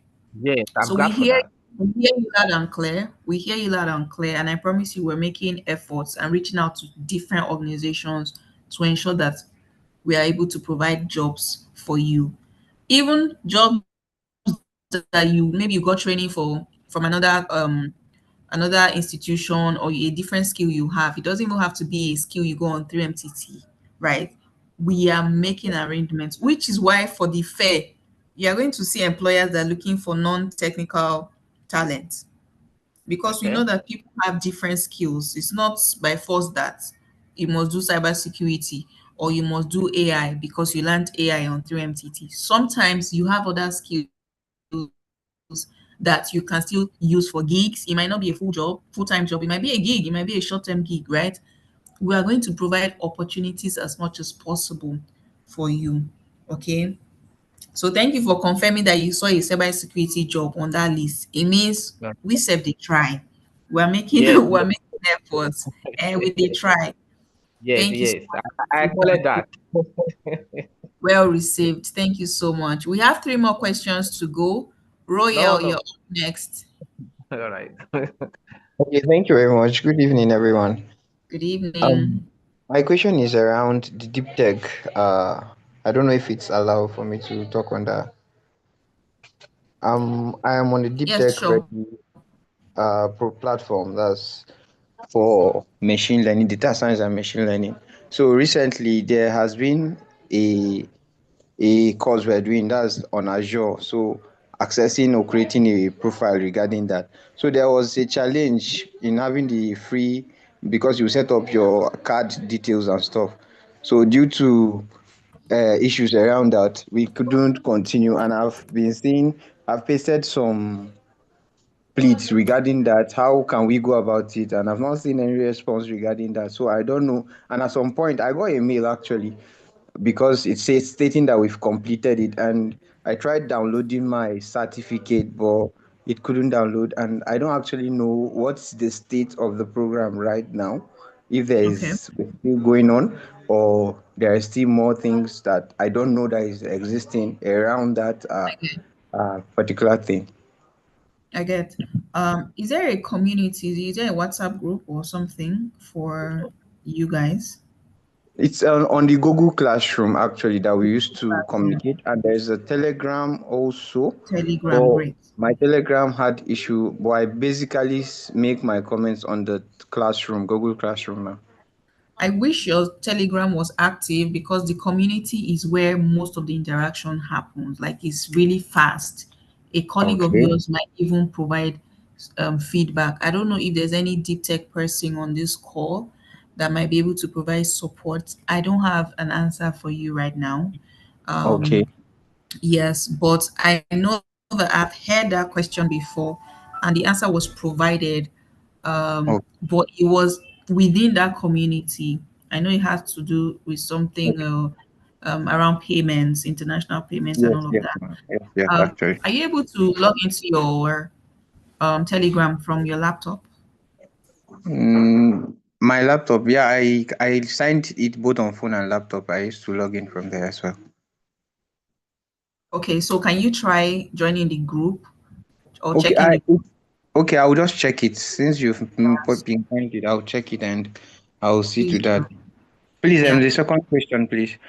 Okay. Regarding the voucher, actually, I felt bad when I discovered that the voucher was supposed to be for 3MTT participants and alumni. But later on, I get to see that other people can just sign up on the 3MTT account and just use the code to claim the voucher, and which was What totally, voucher? What sorry, voucher the exactly? LinkedIn premium voucher, please. Okay. The one that you complete the course and Yes. then have access Yes. to. Because some people that are not actually 3MTT fellows will just, because of the opportunity, they will just create an account which will just be by the just for the voucher sake and claim it, and there is no any filtering or stuff like that regarding those that are priority to those that have completed or alumni or stuff like that. So I don't know, maybe just a suggestion, Sha, maybe some priority should be looked into stuff like this regarding the alumni who have went through and undergone the training or officially. So because I saw the only criteria is for you to get the code and put it, and then if you have done it, just because first come first serve, it's for 3,000 people. So I'm just pleading if priority sometimes in this kind of scenarios will be given to us, the I code hear you. too. I And hear you. Thank thank you, you. ma'am. Thank you for that feedback. Well received. I think we actually extended it to 4,000. And that's because we had previously provided these opportunities to people in the community and we wanted to just open it up. But once we opened it up, we got a lot more entries than we expected. But this is feedback well taken. Sorry you couldn't meet up with that, but I No hope problem. It's fine. the Yeah, thank you. opportunity.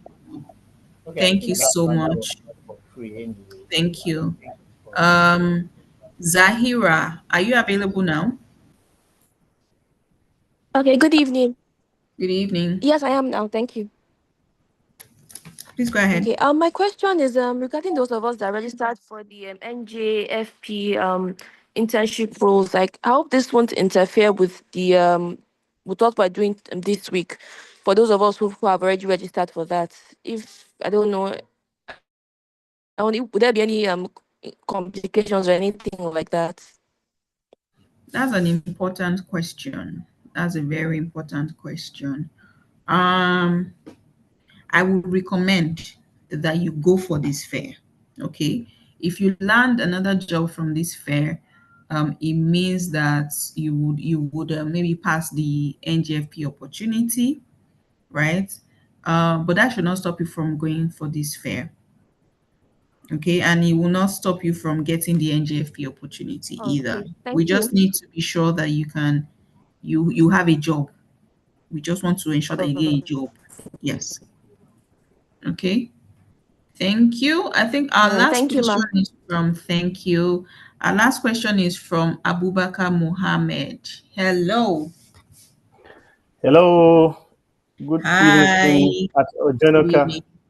You are doing a Hi. wonderful job. Thank you so much for Thank trying. you. Yeah. Thank you. Actually, my question goes this way, two questions, but I think you have answered one. That's what makes me to come up. I'm Okay. a fellow with FCT Abuja, and Okay.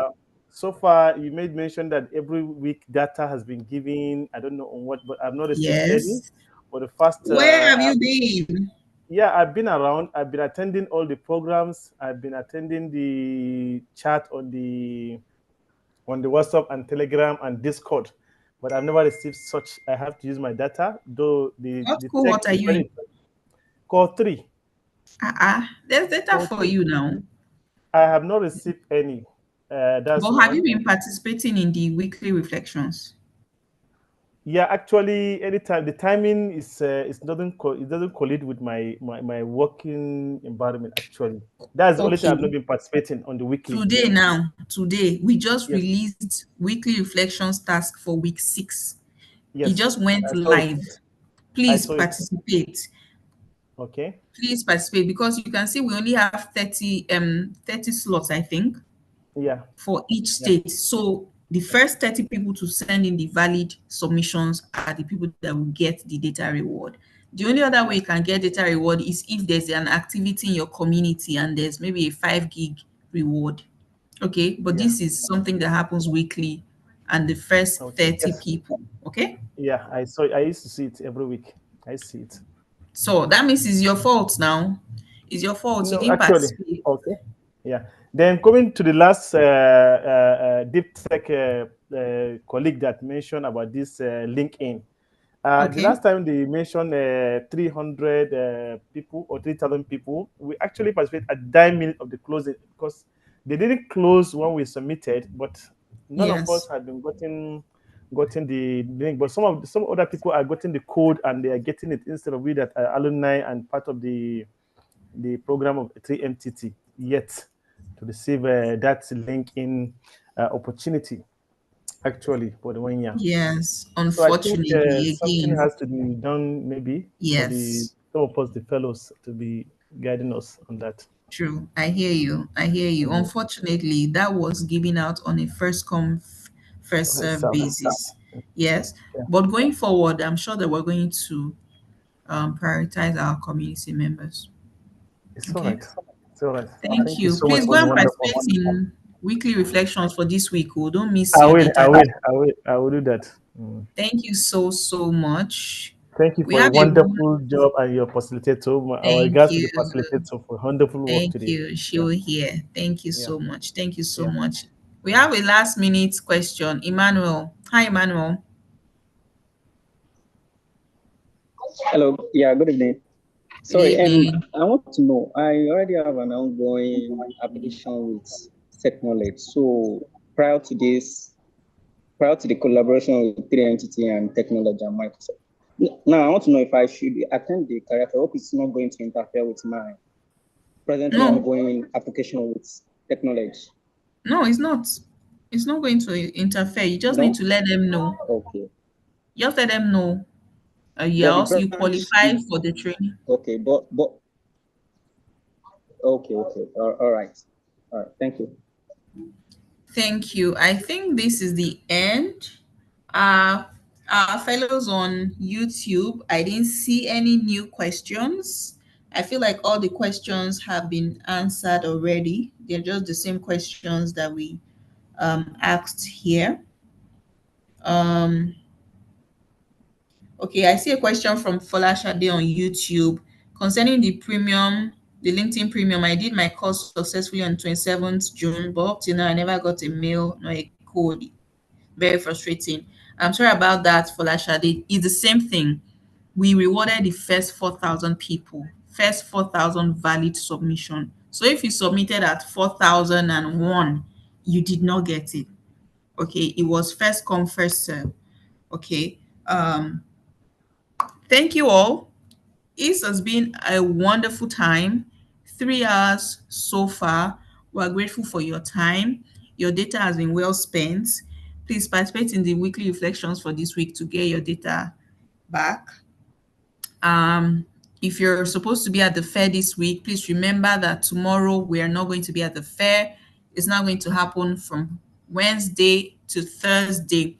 You can come on any of those days, right? Make sure you come with your ID card. Make sure you update your CV. We're going to send you an email today with the updated with the CV template to work with. Make sure you tailor your CV to what role you want. Print out your CV and come with at least 3 copies to the venue so you can give it out just in case recruiters request for it. Okay. Thank you all so much. Enjoy your public holiday tomorrow. Have a wonderful evening and good night. Bye, everyone. Hi, thank you for hosting us.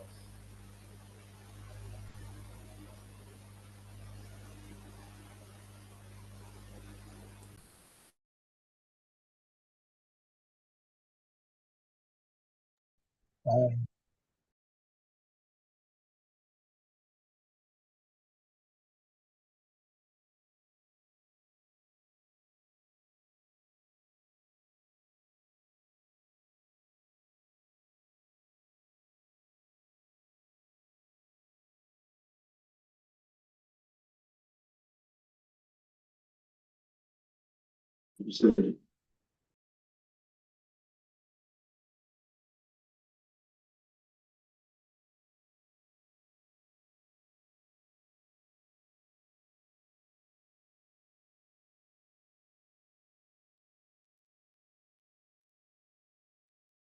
Later.